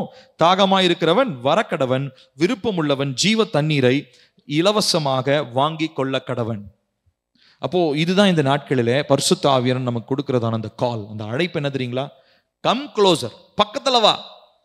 மற்றவங்களை பக்கத்துல இழுக்கிறதுக்கு உங்களை தேவன் என்ன பண்ணுவாரு? பயன்படுத்த ஆரம்பிப்பார். ஹல்லேலூயா. நான் சொல்றது உங்களுக்கு புரியுதுங்களா? சோ ரெண்டாவது காரியம் அழைப்பு. ஆனா நிறைய நேரம் நம்ம என்ன பண்றோம் தெரியுங்களா? ஒரு வசனத்தை படிச்சு நம்ம ஜெபம் பண்ண போறோம். நீதிமொழிகள் 1:24. நீதிமொழிகள் 1:24 வாசிக்கலாமா? நான் கூப்பிட்டும் நீங்கள் கேட்க மாட்டோம் என்கிறீர்கள், நான் என் கையை நீட்டியும் கவனிக்கிறவன் ஒருவனும் இல்லை. இங்க ஞானம் பேசுகிறது அப்படின்னு சாலமன் சொல்றாரு. பட் அஃப்கோர்ஸ் we can என்ன சொல்றது, நம்ம இதை தேவனுக்கும் நம்ம பயன்படுத்தி கொள்ளலாம், தவறில்லை. ஏன்னா நிறைய நேரம் அதுதான் நடந்துகிட்டு இருக்குது இல்லையா? So it can be used interchangeably. So நம்ம என்ன, தேவனும் என்ன சொல்றாருங்க? தேவன் கூப்பிடுறாரு. ஆனா நம்மளாம் என்ன சொல்றோமா? நாங்களாம் கேட்க முடியாதுங்க, எங்களுக்கு 1008 வேலை இருக்குது. அடுத்ததா அவர் கையை நீட்டுறாரு, டேய் டேய் டேய் அப்படின்னு கையை நீட்டுறாரு. ஆனா கவனிக்கிறவன் ஒருவனும் இல்லை. ஆனா இன்னைக்கு நம்மள ஒரு 20 பேரா ஆண்டவர் இங்க கூப்பிட்டு, ஆன்லைன்ல எத்தனை பேர் இருக்காங்க? 20 பேரா 30 பேரா? 25 25 பேர். சரி, இதுக்கப்புறம் நம்ம இதை நைட்டு கேட்க போறாங்க. இத்தனை பேரை மாத்திரம் ஆண்டவர் கூப்பிட்டு என்ன சொல்றாருங்க? கை காமிச்சிட்டு இருக்காரு. இப்ப இத்தனை பேர் தான் கையை காமிக்கிறதா பார்த்துருக்குறாங்க.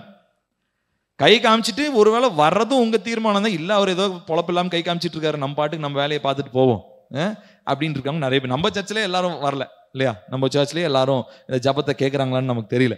சரி, கவனிப்ப பாருங்க, இதுதான் நடக்குது. தேவன் கூப்பிடுறாரு, சத்தத்தை கேட்கிறவன் இல்ல, கையாட்டுறாரு, கண்டுக்கிறவன் ஒருத்தனும் இல்லை. ஆனா தேவன் உங்களையும் என்னையும் பிரத்யேகமா அழைச்சு இன்னைக்கு அவர் நம்ம கிட்ட பேசிட்டு இருக்காரு. அப்போ நம்ம இந்த அழைப்புக்கு நம்ம விட்டு கொடுக்கணும். எங்க இருந்து பெரிய ஆத்துமாதையெல்லாம் பண்ண ஆரம்பிக்கிறதுலாம் 2வது 3வது 4வது ஸ்டெப் தான். ஆனா ஃபர்ஸ்ட் என்ன பண்ண ஆரம்பிங்க, கர்த்தர் உங்களுக்கு கொடுக்குற அந்த மைல்டான அந்த ஒரு சின்ன சின்ன சின்ன உணர்த்துதலுக்கு நீங்க என்ன பண்ணுங்க, கீழ்ப்படிய ஆரம்பிங்க. அதுதான் உங்களுக்கு கொடுக்குற முதல் அழைப்பு. ஜபத்துக்காக இருக்கலாம், வேத வாசிப்புக்காக இருக்கலாம், சாட்சியா வாழ்றதுக்காக இருக்கலாம், தேவையில்லாத காரியத்தை பேசக்கூடாதுன்னு ஆவியானவர் சொல்லுவார், அதுவாக இருக்கலாம். இதுதான் சின்ன சின்ன கீழ்ப்படிதல். இந்த அழைப்பை கேட்டு பழகிட்டோம்னு சொல்லி சொன்னா பெரிய பெரிய காரியங்களை கர்த்தர் செய்வதற்கு உதவிச்சு. அவர் எழுந்து நின்று ஜெபிக்கலாமா? ஜெபிச்சுட்டு அடுத்த டாபிக் உள்ள போக போறோம். சொல்லுங்க என் பின்னாடி. பரிசுத்த பிதாவே, பரிசுத்த ஆவியானவர் மூலமாய் நீர் என்னை அழைத்தும் அந்த சத்தத்தை அசட்டை செய்ததற்காய் நான் இயேசுவின் நாமத்தில் உம்மிடம் மனம் வருந்துகிறேன். சொல்லுங்க சொல்லுங்க, ஏசப்பா நான் மனம் வருந்துறேன்ப்பா. நீங்க நிறைய நேரம் என்னை கூப்பிட்டீங்கப்பா, ஆனா உங்க சத்தத்தை நான் கேட்கல, நான் அதை கேட்டுட்டு அசட்டை பண்ணிட்டேன்ப்பா.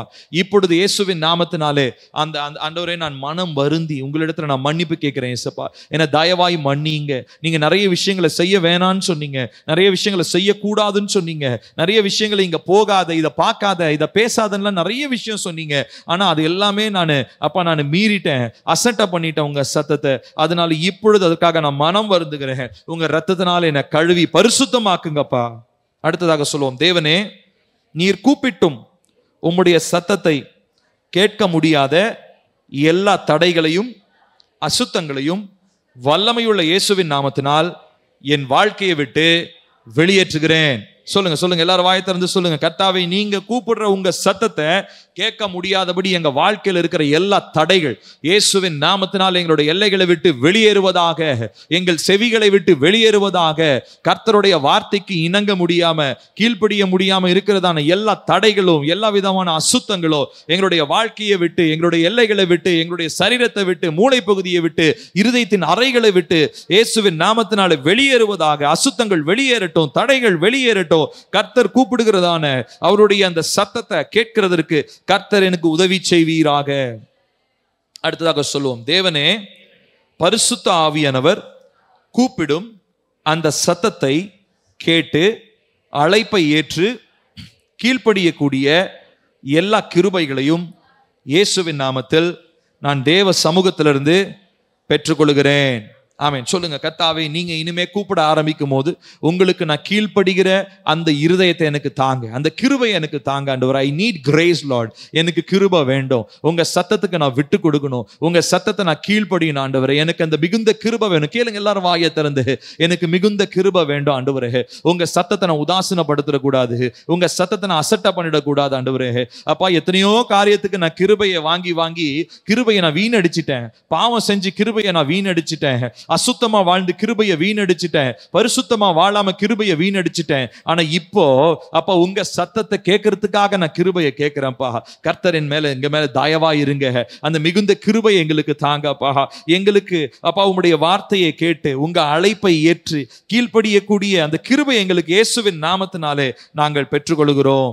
அடுத்ததாக சொல்லுங்க, பிதாவே எனக்கும் உமக்கும் இடையே உள்ள முரட்டாட்டம் என்கிற சுவரை நான் இயேசுவின் நாமத்தில் உடைத்து சுட்டரித்து போட்டு பரிசுத்த ஆவியானவரின் உந்துதலுக்கு விட்டு கொடுத்து எப்போதும் தேவ ஆவிக்கு உணர்வுள்ளவனாயிருக்க எனக்கு விசேஷித்த கிருபையையும் அபிஷேகத்தையும் தருவீராக. ஆமென். சொல்லாமா, கர்த்தாவே எனக்கு உங்களுக்கும் நடுவுல இருக்கிற இந்த முரட்டாட்டம் என்கிற ஒரு சுவர் பெருசா அது எழும்பி நிற்குது ஆண்டவரே. எனக்கு உங்களுக்கும் நடுவுல அது தடையா இருக்குதப்பா. அந்த முரட்டாட்டம்ன்ற அந்த செவரை இப்பொழுது நான் இயேசுவின் நாமத்தில் நான் இடிந்து போகும்படி நான் கட்டளை இடுகிறேன். பரிசுத்த ஆவியானுடைய உந்துதலுக்கு, அவருடைய சின்ன சின்ன விஷயங்களுக்கு, அவர் சொல்லுகிற சின்ன சின்ன காரியங்களுக்கு நான் விட்டு கொடுத்து எப்போதும் தேவ ஆவிக்கு உணர்வுள்ளவனாய், உண்மை உள்ளவனாய், விசேஷித்த கிருபையை பெற்றுக்கொள்ள இந்த நாள்ல நான் வந்திருக்கிறேன். அப்பா, என் மேல அந்த விசேஷித்த கிருபையை தாங்க ஆண்டவரே.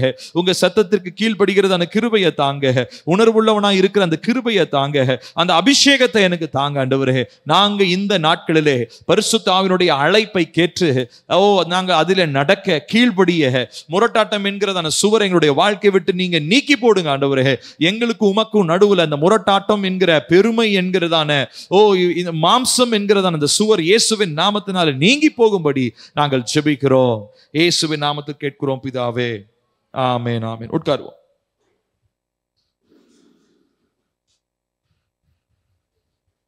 அடுத்தது மூன்றாவதாக கடைசியாக, ஏற்கனவே ஒரு 3 வாரத்துக்கு முன்னாடி அப்பா அதை பற்றி பேசினாங்க. அதுல உள்ள ஒரு தலைப்பு, மலையிலே அதிக நேரம் தங்கி இருக்காதீர்கள். Do not stay upon the mountain for too long. ஒரு 3-4 வாரங்களுக்கு முன்னாடி அப்பா பேசினாங்க. மலைகளிலே தங்கி இருந்தது போதும் அப்படின்னு சொல்லி பேசினாங்க. வாசிப்போம்.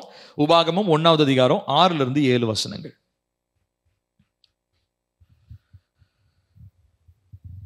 வாசிக்கலாமா?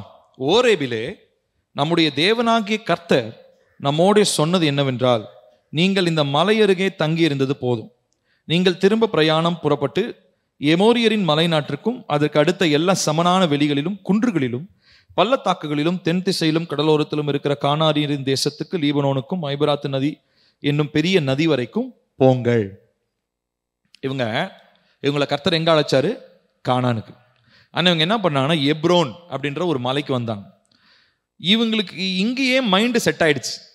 என்ன மைண்டு செட் ஆயிடுச்சு? நம்ம இங்கேயே இருந்துருவோம், தேவையானதெல்லாம் ஆண்டவர் தான் போகிற இடத்தெல்லாம் கொடுத்துட்றாரு.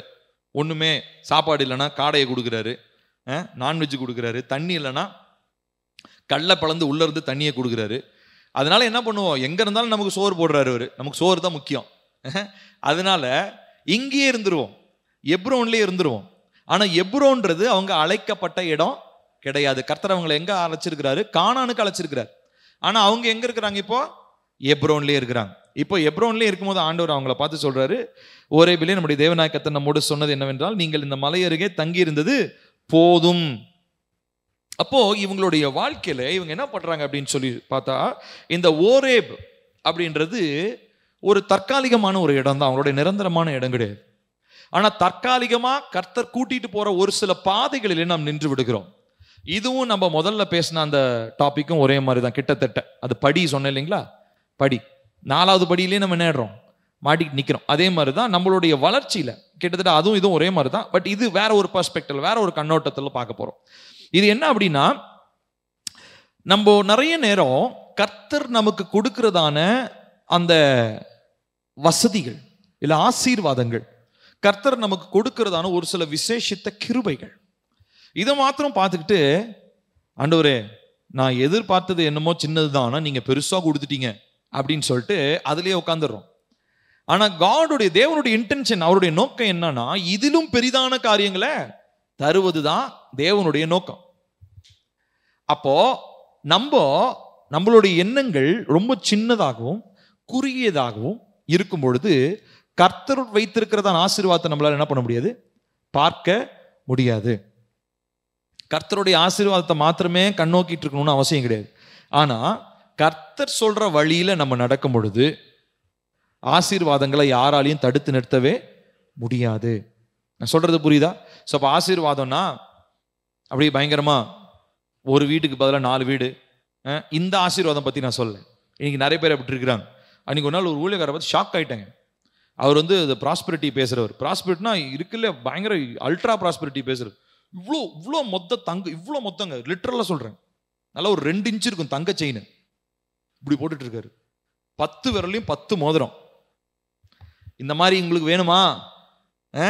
நான் சொல்றேன் வாங்க, உங்களுக்கு சொல்லித்தரேன். ஆண்டவர் எனக்கு இதெல்லாம் ஆண்டவர் தான் எனக்கு கொடுத்தாரு. இவ்வளோ அந்த நாய் கழுத்துல போடுற செயின் மாதிரி இருக்கு, இவ்வளோ பெருசு இருக்கு. கோல்டுல போட்டிருக்காரு, தங்கத்துல போட்டிருக்காரு.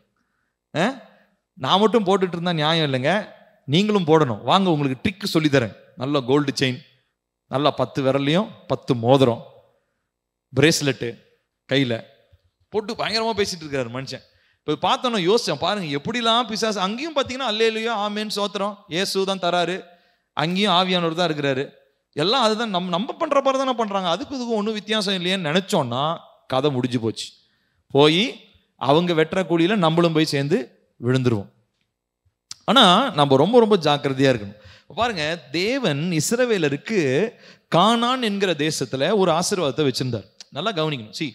அவங்களுடைய ஆசீர்வாதம் எங்க இருந்துச்சு, அவங்களுடைய கண்ணுல எங்க இருந்துச்சுன்னா, அதாவது பாத்தீங்கன்னா பாலும் தேனும் ஓடுற தேசம், பாலும் தேனும் ஓடுற தேசம் சொல்லி சொல்லியே மைண்ட் செட்டு அவனுங்களுக்கு என்ன ஆகி போச்சுன்னா, அங்க போனா நல்ல செழிப்பா பாலை குடிச்சிக்கலாம், தேனை குடிச்சிக்கலாம், நல்லா தின்னுக்கிட்டே இருக்கலாம், உட்காந்து உட்காந்து நல்லா சாப்பிடலாம்.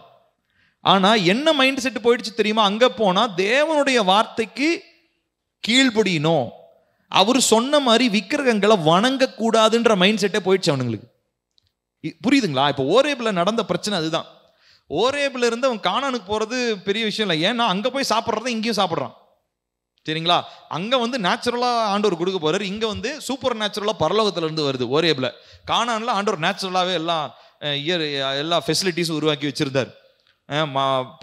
பாலும் தேனும் ஓடுகிறதான தேசம் அப்படின்னு சொல்லி, நல்ல கொளுத்த மாடுகள் இருக்குது, அப்படி இப்படிலாம் பயங்கரமா இருக்குது. ஆனா அவங்களுடைய மைண்ட் செட் என்ன ஆயிடுச்சு தெரியுமா?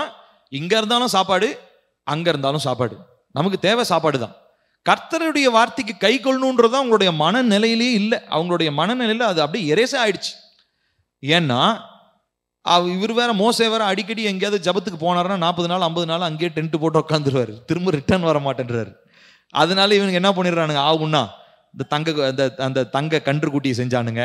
அதுக்கப்புறம் என்னன்னா அந்த மாதிரி இஷ்டத்துக்கு அவன் ஒவ்வொரு இஷ்டத்துக்கு ஒன்று பண்ணிட்டு இருந்தானுங்க. ஏன்னா இவங்க யாருக்குமே கர்த்தருடைய வார்த்தைக்கு கீழ்ப்படியணுன்ற மனநிலையே இல்லை, ஆசீர்வாதங்களை அனுபவிக்கணுன்ற மனநிலை மாத்திரம்தான். நான் சொல்றது புரியுதா? அப்போ இவ்விதமா நம்மளுடைய வாழ்க்கையில பரிசுத்த ஆவியானவருக்கு கீழ்ப்படியும் பொழுது, இந்த ஒரு இடத்துல மலைகளிலே தங்கி இருந்தது போதும், நீ அங்க போன்னு சொல்லும் போது என்ன மைண்ட் செட் இருக்கணும்னா, நான் கீழ்படிகிறதுக்காக தான் என்னை கூப்பிடுறாரு. ஆசீர்வாதம் ரெண்டாவது, பாலும் தேனும் ஓடுறதெல்லாம் ரெண்டாவது. நான் அங்க போய் கர்த்தருக்கு உண்மையா இருந்து விக்கிரகங்களை வணங்காம, அந்த கானானியர் செய்கிறதான வேசித்தன அசுத்தங்களை செய்யாம பரிசுத்தமா என்னை காத்து கொள்றதுக்காக தான் நான் அங்க போறேன். அந்த இன்டென்ஷன் தான். ஆனா அதை விட்டுட்டு அங்க போய் பாலும் தேனும் ஓட போற தேசம், வாங்க அங்க போலாம் அப்படின்னா, அங்க போய் பாலையும் தேனியும் சாப்பிட்டுக்கிட்டு எல்லா அசுத்தங்களையும் செஞ்சுக்கிட்டு தேவன் விரும்புகிற பரிசுத்தத்தை நம்மளால என்ன பண்ண முடியாது, வெளிப்படுத்த முடியாது. பாருங்க, இஸ்ரவேலர்கிட்ட இருந்த அழைப்பு ரொம்ப சூப்பரான அழைப்பு. ஆனா அவங்களுடைய மனநிலை என்ன மனநிலை? உலக பிரகாரமா என்னத்தை அனுபவிக்க முடியும், உலக பிரகாரமா சோறு எனக்கு கிடைக்கும், நல்ல சுவையா சாப்பிடலாம், நல்ல நான்வெஜ் கிடைக்கும், அது கிடைக்கும், இது கிடைக்கும், இதுதான் அவங்களுடைய மைண்ட் செட்டா இருந்துச்சு. அப்ப அவ்விதமான மனநிலையில இருக்கிறவங்களால பரிசுத்த ஆவியானுடைய சத்தத்தை கேட்க முடியாது. ஏன்னா பரிசுத்த ஆவியானவர் வந்தார்னா முதலாவது என்ன தெரியுங்களா கற்றுக் கொடுப்பாரு? ஆசீர்வாதம் அதெல்லாம் கிடையாது, ஒழுக்கத்தை கற்றுக் கொடுப்பார். டிசிப்ளின், ஒழுக்கத்தை கற்றுக் கொடுப்பார். அவர் விரும்புகிற பரிசுத்த, அதனாலதான் அவர் பேரே பரிசுத்த ஆவியானவருங்க. இல்லைன்னா வெறும் ஆவியானவர்னு சொல்லிட்டு போலாமா? அவர் பேரே என்னதான்? பரிசுத்தம். ஏன்னா அவர் காடோடைய ஹோலினஸை நமக்குள்ள இம்பார்ட் பண்ணுவார், நமக்குள்ள புகுத்துவர். அதுதான் அவருடைய நோக்கமே. அப்ப புகுத்துறதுக்கு அவர் பலவிதமான டிசிப்ளினரி ஆக்ஷனை எடுப்பார், ஒழுக்க சம்பந்தமான செயல்பாடுகளை அவர் நம்ம இடத்துல எடுப்பார். இதுக்கு நம்ம விட்டு கொடுக்கலன்னா போகலாம். அதே இப்ப நான் சொன்ன மாதிரி அந்த மாதிரி அவர் அந்த அந்த அந்த ஊழியக்காரர் தங்க செயின் போட்டிருந்தான்னு சொன்னேன் இல்லைங்களா, அங்கெல்லாம் போகலாம்.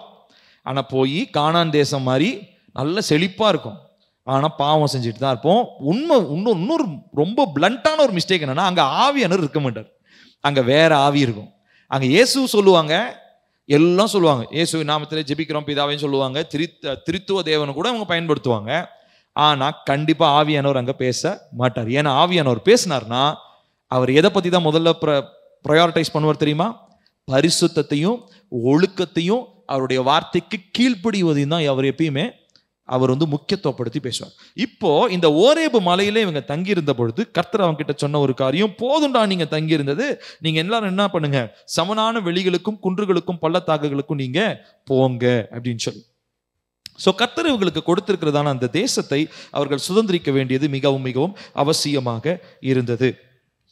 ஆனா இவங்க என்ன பண்ணிட்டாங்க, தங்களுடைய சொந்த விருப்பத்தின்படி இந்த காரியங்களை அவங்க செஞ்சுட்டு அவங்க சுத்திக்கிட்டே இருந்தாங்க. இப்போ நம்மளுடைய வாழ்க்கையிலையும் நம்ம பரிசுத்த ஆவியானவருடைய ஒரு பரிமாணத்தை நம்ம அனுபவிச்சதுக்கு அப்புறம் நம்ம அங்கேயே இருந்துடணும்னு நம்ம நினைக்கிறோம். நான் சொன்னேன் இல்லையா, அந்நிய பாஷை கொடுத்தாரு போதுங்க, வேற என்ன வேணும், அந்நிய பாஷை பேச ஆரம்பிச்சிட்டேன், எவ்வளோ பெரிய விஷயம். அந்நிய பாஷை ஒன்றும் பெரிய விஷயம் எல்லாம் கிடையாது. அதுலயும் பெரிதான விஷயங்கள் இருக்குது. நிறைய பேர் தீர்க்கதரிசனம் எவ்வளவு பெரிய விஷயம் கிடையாது. இது எல்லாற்றை காட்டிலும் பெரிய விஷயம்னு நிறைய இருக்குது. அதனாலதான் சொன்னேன், முதலாவது நான் இன்னைக்கு நான் மெசேஜ் ஆரம்பிக்கும் போது எப்படி ஆரம்பிச்சேன்? தேவன் எப்படிப்பட்டவர்? அளவு கடந்தவர்.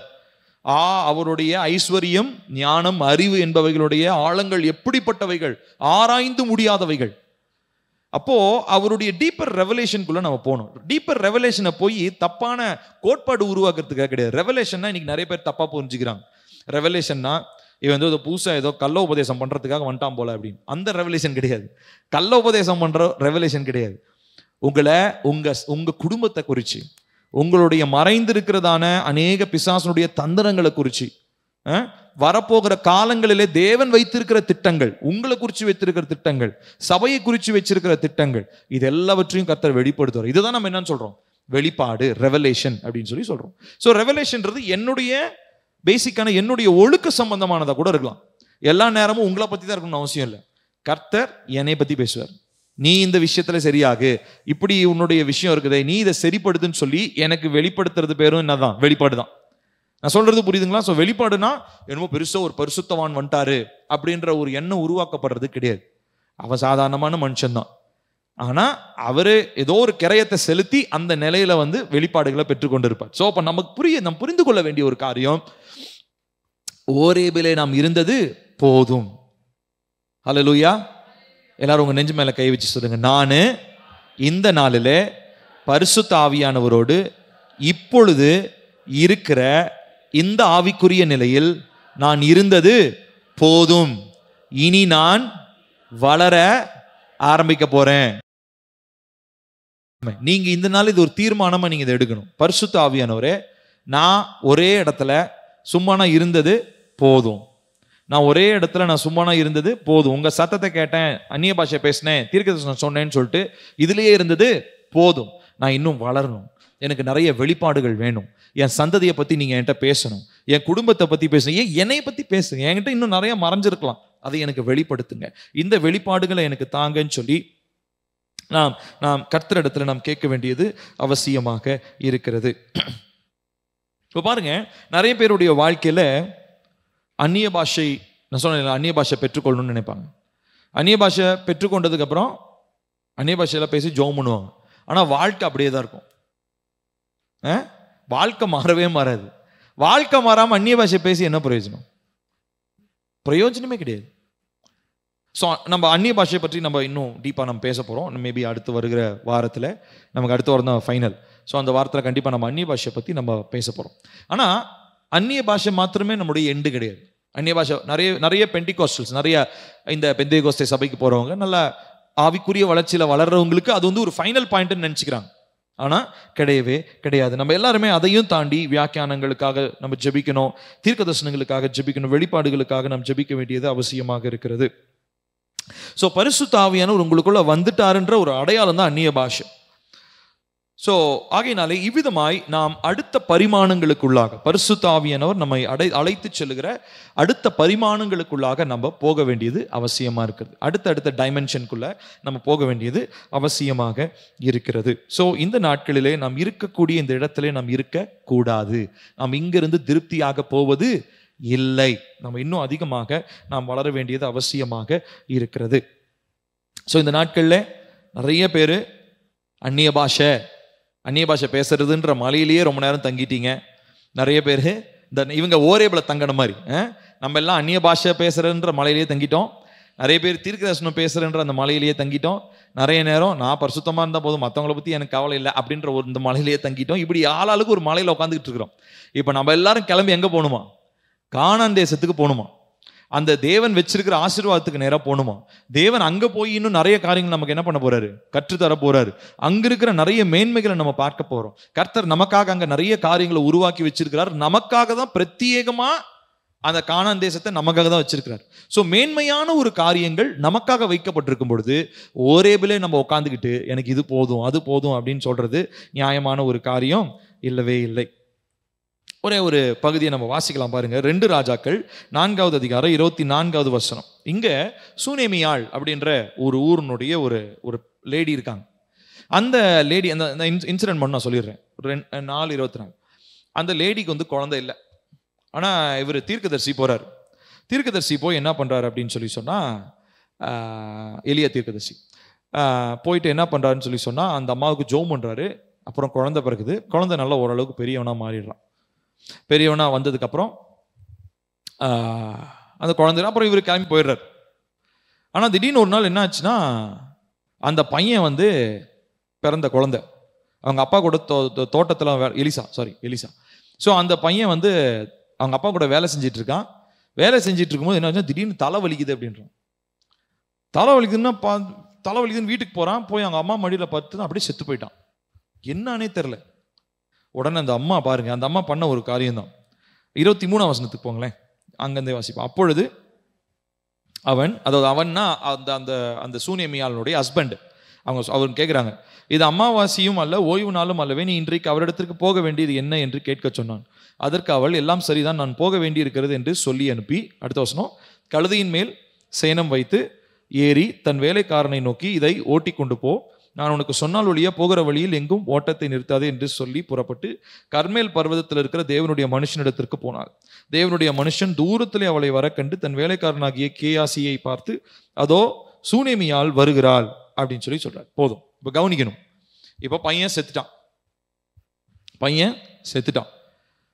இப்போ செத்து போனது உயிர்ப்பிக்க முடியுமான்றது இந்த அம்மாவுக்கு தெரியுமான்னு தெரியல. ஏன்னா இந்த அம்மாவுக்கு ஏதோ ஒரு நம்பிக்கை இருந்துச்சு.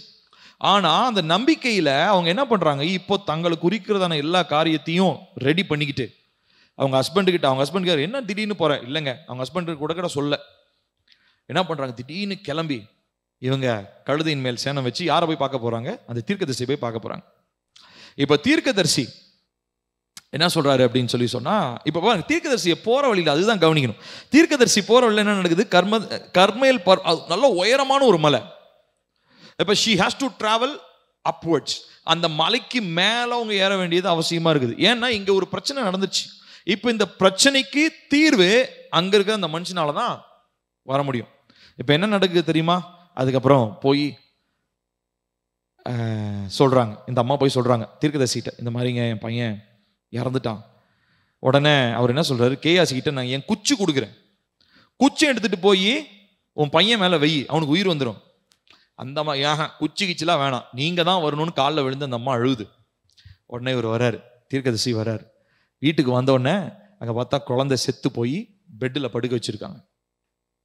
இவர் என்ன பண்றாருன்னா, கதவை சாத்திட்டு அந்த குழந்தையினுடைய அந்த பிணத்தின் மேலே தன்னை எப்படி நெருக்க அப்படி வச்சுக்கிறார், அதை பிடிச்சுக்கிறார். அதாவது அந்த அவருடைய கண் அந்த குழந்தையினுடைய கண்கள் படத்தக்கதாக அப்படி நெருக்கமா வச்சு அவர் என்ன பண்றாருன்னா, அந்த அனல் உண்டாகும்படி, இந்த சூடு உண்டாகும்படி, ஏன்னா சில்லுன்னு ஆகி போச்சு, உயிர் போயிடுச்சு, இப்போ அனல் உண்டாகும்படி பிடிச்சிக்கிறார். உடனே என்ன ஆச்சுங்களா, உடனே கொஞ்ச நேரம் கழிச்சு அந்த பையன் எழும்பி, அதை பற்றி நான் சொன்னேன் இல்லைங்களா, ஸ்னீஸ் பண்ணான். ஸோ தும்பும் போது அசுத்தாவிகள் வெளியே போகும்னு சொன்னேன் நான் போன வாரத்தில் நான் சொல்லிட்டு இருந்தேன். ஸோ 7 தடவை அவன் என்ன பண்ணான், தும்பினான். அச்சுன்னு 7 தடவை தும்புறான். தும்புன உடனே அவனுக்குள்ள என்ன வந்துச்சுங்க, உயிர் திரும்ப வந்தது. இப்போ எதுக்காக நான் இதை சொல்றேன் அப்படின்னா, பாருங்களேன், இந்த அம்மா சரி ரொம்ப லேட்டாக குழந்தை பிறந்துச்சு, குழந்தையும் செத்து போச்சு, அப்படியே போகணும் அப்படின்னு அந்த அம்மா விடல.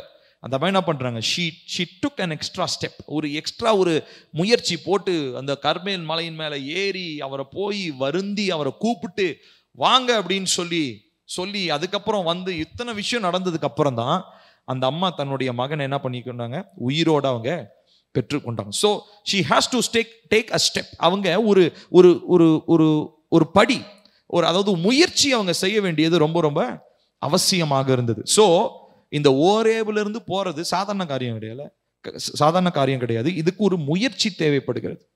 you have to take an extra effort. ஒரு எக்ஸ்ட்ராவான ஒரு முயற்சி போட்டு தான் நம்ம என்ன பண்ணணும், இந்த மலையிலிருந்து நம்ம வெளியே போகணும். ஏன்னா நம்ம போறது எங்க, திரும்ப இன்னொரு ஓரேபுக்கு கிடையாது, நம்ம கானானுக்கு நம்ம போறோம். நிறைய பேர் ஒரு ஓரேபுல இருந்து ஆரம்பிச்சு இன்னொரு ஓரேபுல போய் உட்காந்து டென்ட் போட்டுருவாங்க. ஏன்னா ஆண்டவர் தான் என்ன எனக்கு எல்லாமே தராரு, அந்த ஓரேபிலே இருந்துருவோம் இல்லை. ஸோ அதனால தான் மலைகளிலே தங்கி இருந்தது போதும். ஸோ நீங்கள் எழுந்து என்ன பண்ணுங்க, புறப்பட்டு போங்க. என்னத்துக்காக, பாலும் தேனையும் அந்த ஓடுறது, பாலும் தேனும் ஓடுறதை பார்த்துட்டு ஓடாதீங்க. கர்த்தர் கொடுக்கிறதான பரிசுத்தத்தை நோக்கி, அவருடைய வார்த்தைக்கு கீழ்ப்படுகிறத நோக்கி, அவருடைய கட்டளைகளை செய்யணுன்றதை ஆசைப்பட்டு நீங்க அங்க போங்க. மற்ற எல்லா காரியங்களையும் கர்த்தர் என்ன பண்ணுவார், நேர்த்தியாக அவர் செய்து முடிப்பார், அவர் வாய்க்க செய்வார், அவர் போதுமானவராக இருக்கிறார். ஹல்லேலூயா. பவுல் விதமாய் பிலிப்பியர்கள் எழுதும்போது சொல்றாரு 3:14, கிறிஸ்து இயேசுவுக்குள் தேவன் அழைத்த பரம அழைப்பின் பந்தய பொருளுக்காக லக்கை நோக்கி நான் தொடருகிறேன். வசனம் பாட்டெல்லாம் பாடுவோம். பரம அழைப்பின் பந்தய பொருளுக்காக நான் லக்கை நோக்கி நான் ஓடுகிறேன். So we are called to go to Canaan, not to stay in Horeb. ஹோரேபில் நாம் தங்குவதற்காக அழைக்கப்படல, கானானுக்கு போவதற்காக. ஸோ கானான்றது கர்த்தர் நமக்கு கொடுக்கிறதான நிறைய நன்மைகளும் ஆசீர்வாதங்களும். ரொம்ப முக்கியமா பரிசுத்தத்தை அவர் நமக்கு அந்த இடத்துல நமக்கு விளங்க செய்கிறார். ஆகையினால இதற்காக நாம் ஜெபிக்க போகணும். நாம் யாரும் எழுந்து நிற்போமா? எழுந்து நின்று தேவனை நோக்கி பார்த்து நாம் ஜெபிக்க போகிறோம். சொல்லலாம், என் பின்னாடி சொல்லுங்க. பரிசுத்த பிதாவே, என் கண்களை நீர் திறந்து நான் அநேக நாட்களாய் ஒரே மலையில் இருக்கிறேன் என்கிற வெளிப்பாட்டை எனக்கு கற்றுக் கொடுத்ததற்காக உமக்கு நன்றி. நன்றி சொல்லுங்க. ஏசப்பா, நான் ஆமா ஆண்டவரே, நான் உண்மையாலுமே இப்படி நிறைய நேரத்துல நான் இப்படி ஒரு திருப்தி அடைஞ்சு ஒரே இடத்துல நான் இருந்துட்டேன்ப்பா. இன்னைக்கு நான் அப்படி இருக்கக்கூடாதுன்னு எனக்கு நீங்க கற்றுக் கொடுத்ததுக்காக உமக்கு ஸ்தோத்திரம். அடுத்ததாக சொல்லுங்க. ஆண்டவராகிய இயேசுவே, பரிசுத்த ஆவியானவரோடு இருக்கும் என்னுடைய நடையில் நான் முன்னேறி செல்வதற்கு எனக்கு வேண்டிய கிருபையும் ஏக்கமும் இன்றே எனக்கு தாரும். ஆமென். கேளுங்க. கர்த்தாவே, அப்பா, நான் உங்களோடு கூட இணைஞ்சு நடக்கணும் அப்பா. உங்களோடு கூட இந்த ஓரேபில இருந்து நான் கானானுக்கு வரணும் அப்பா. அந்த ஏக்கமும் அந்த ஆசையும் என் வாழ்க்கையில இன்னைக்கு உண்டாகட்டும் அப்பா. அந்த கிருபை எனக்கு வேண்டும் அப்பா. அப்பா, நான் தேவையில்லாத எத்தனையோ காரியங்களை உலக பிரகாரமா நான் ஆசைப்பட்டுக்கிட்டு இருக்கலாம். ஆனா இன்னைக்கு அதை எல்லாவற்றையும் நான் தூக்கி போட்டுட்டு இன்னைக்கு அப்பா, நீங்க எனக்கு வைத்திருக்கிற அந்த காரியங்களை நான் பார்க்கும்படியாக பரிசுத்த ஆவியானவரோடு இருக்கும் நடையில நான் முன்னேறி செல்வதற்கு எனக்கு ஏக்கத்தை தாங்க. சொல்லுங்க எல்லாரும். அப்பா, என்னுடைய அந்த ஏக்கம் உண்டாகட்டும். நான் ஆவியானவரோடு இணைந்து நடக்கணும்ன்ற அந்த ஏக்கம் எனக்கு உண்டாகும்படியாக நான் ஜெபிக்கிறேன் அப்பா. அடுத்ததாக சொல்லி ஜெபிப்போம். பிதாவாகிய தேவனே, நான் பரிசுத்த ஆவியானவரோடு இணைந்து முன்னேற முடியாமல் என்னை தடை செய்யும் சகல சோம்பலின் ஆவியையும் பின்னுக்கு இழுக்கும் அசுத்த ஆவிகளையும் வல்லமையுள்ள தேவனுடைய பரலோக அக்கினியினாலே சுட்டரித்து சாம்பலாக்கி போடுகிறேன். நிறைய அசுத்தாவிக்கு நீங்க ஓரேபிலே இருக்கணும்ன்றது தான் இஷ்டம். ஏன்னா நீங்க கானானுக்கு போயிட்டீங்கன்னா தேவனுடைய மகத்துவமான காரியங்களை பார்க்க ஆரம்பிச்சிருவீங்க. தேவன் உங்களுக்காக வச்சிருக்கிற காரியங்களை நீங்க புரிஞ்சு கொள்ள ஆரம்பிச்சிருவீங்க. அதனால நிறைய அசுத்தாவிகள் உங்களை ஓரேபிலே தங்க வைக்கும். நிறைய அசுத்தாவிகள் உங்களை முன்னேறவே விடாது. அதனால இப்ப அதை நம்ம கேன்சல் பண்ணி ஜெபிக்க போறோம். சொல்லலாமா? கர்த்தாவே, அப்பா, இந்த நாளில் அப்பா உங்களோடு நான் இணைந்து நடக்க முடியாம என்னை தடை செய்கிறதான சகல சோம்பலின் ஆவிகள், ஸ்பிரிச்சுவலா ஆவிக்குரிய விதத்துல எனக்கு ஒரு சோம்பேறித்தனத்தை கொடுத்து இது போதும் சொல்லி என்ன ஒரே இடத்துல தக்க வைக்கிறதான அசுத்த ஆவி இயேசுவின் நாமத்தினாலே என்னுடைய வாழ்க்கையை விட்டு வெளியேறுவதாக. தடை செய்கிற ஆவிகள் வெளியேறுவதாக. சோம்பலின் ஆவிகள் வெளியேறுவதாக. என்னை பின்னுக்கு இழுத்து ஓரேபிலேயே என்னை தங்க வைக்கிறதான அசுத்த வல்லமைகள் இயேசுவின் நாமத்தினால் என்னுடைய வாழ்க்கையை விட்டு வெளியேறுவதாக என்று சொல்லி நான் ஜெபிக்கிறேன்.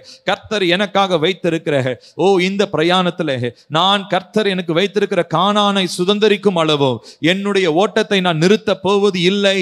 கர்த்தர் எனக்காக வைத்திருக்கிற அந்த பரம அழைப்பை நான் நிறைவேற்றும் அளவும், கர்த்தர் எனக்காக வைத்திருக்கிற நன்மைகளை நான் பார்க்கும் அளவும், கர்த்தர் எனக்காக வைத்திருக்கிற ஆசீர்வாதங்களை நான் அனுபவிக்கும் அளவும் என்னுடைய ஓட்டத்தை நான் நிறுத்த போவது இல்லை இயேசுவின் நாமத்தினாலே.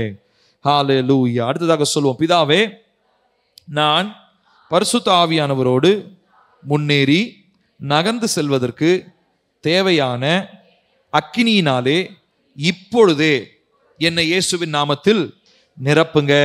ஆமென். கேட்கலாமா? கர்த்தாவே, நான் அந்த அக்கினியினால நிரப்புங்க ஆண்டவரே. ஓரேபில இருந்து நான் கானானை நோக்கி போயிடணும். நான் நடுவில் திரும்ப வேற எந்த ஓரேபுக்கு நான் போக கூடாது ஆண்டவரே. ஆகையினால் இப்பொழுது எனக்கு அந்த அக்கினி, அந்த ஃபயர் எனக்கு வேணும் ஆண்டவரே. கேளுங்க, அந்த அனாயிண்டிங் வேணும் ஆண்டவரே. அந்த அபிஷேகம் எனக்கு வேண்டும். ஓரேபில இருந்து நான் வேறொரு ஓரேபுக்காக அல்ல, ஓரேபில இருந்து கானானை நோக்கி நான் போகிற வரைக்கும் அந்த அக்கினி என்னை அழைத்து செல்வதாக. கர்த்தாவே, எங்களை அந்த அக்கினியினால நிரப்புங்கப்பா. நாங்கள் எந்த இடத்திலோ திருப்தி அடைந்து விடக்கூடாது ஆண்டவரே. ஹalleluya ரபா ஷகதல ரதுன பௌலி அந்தரோடா ஷிஹதோரோ.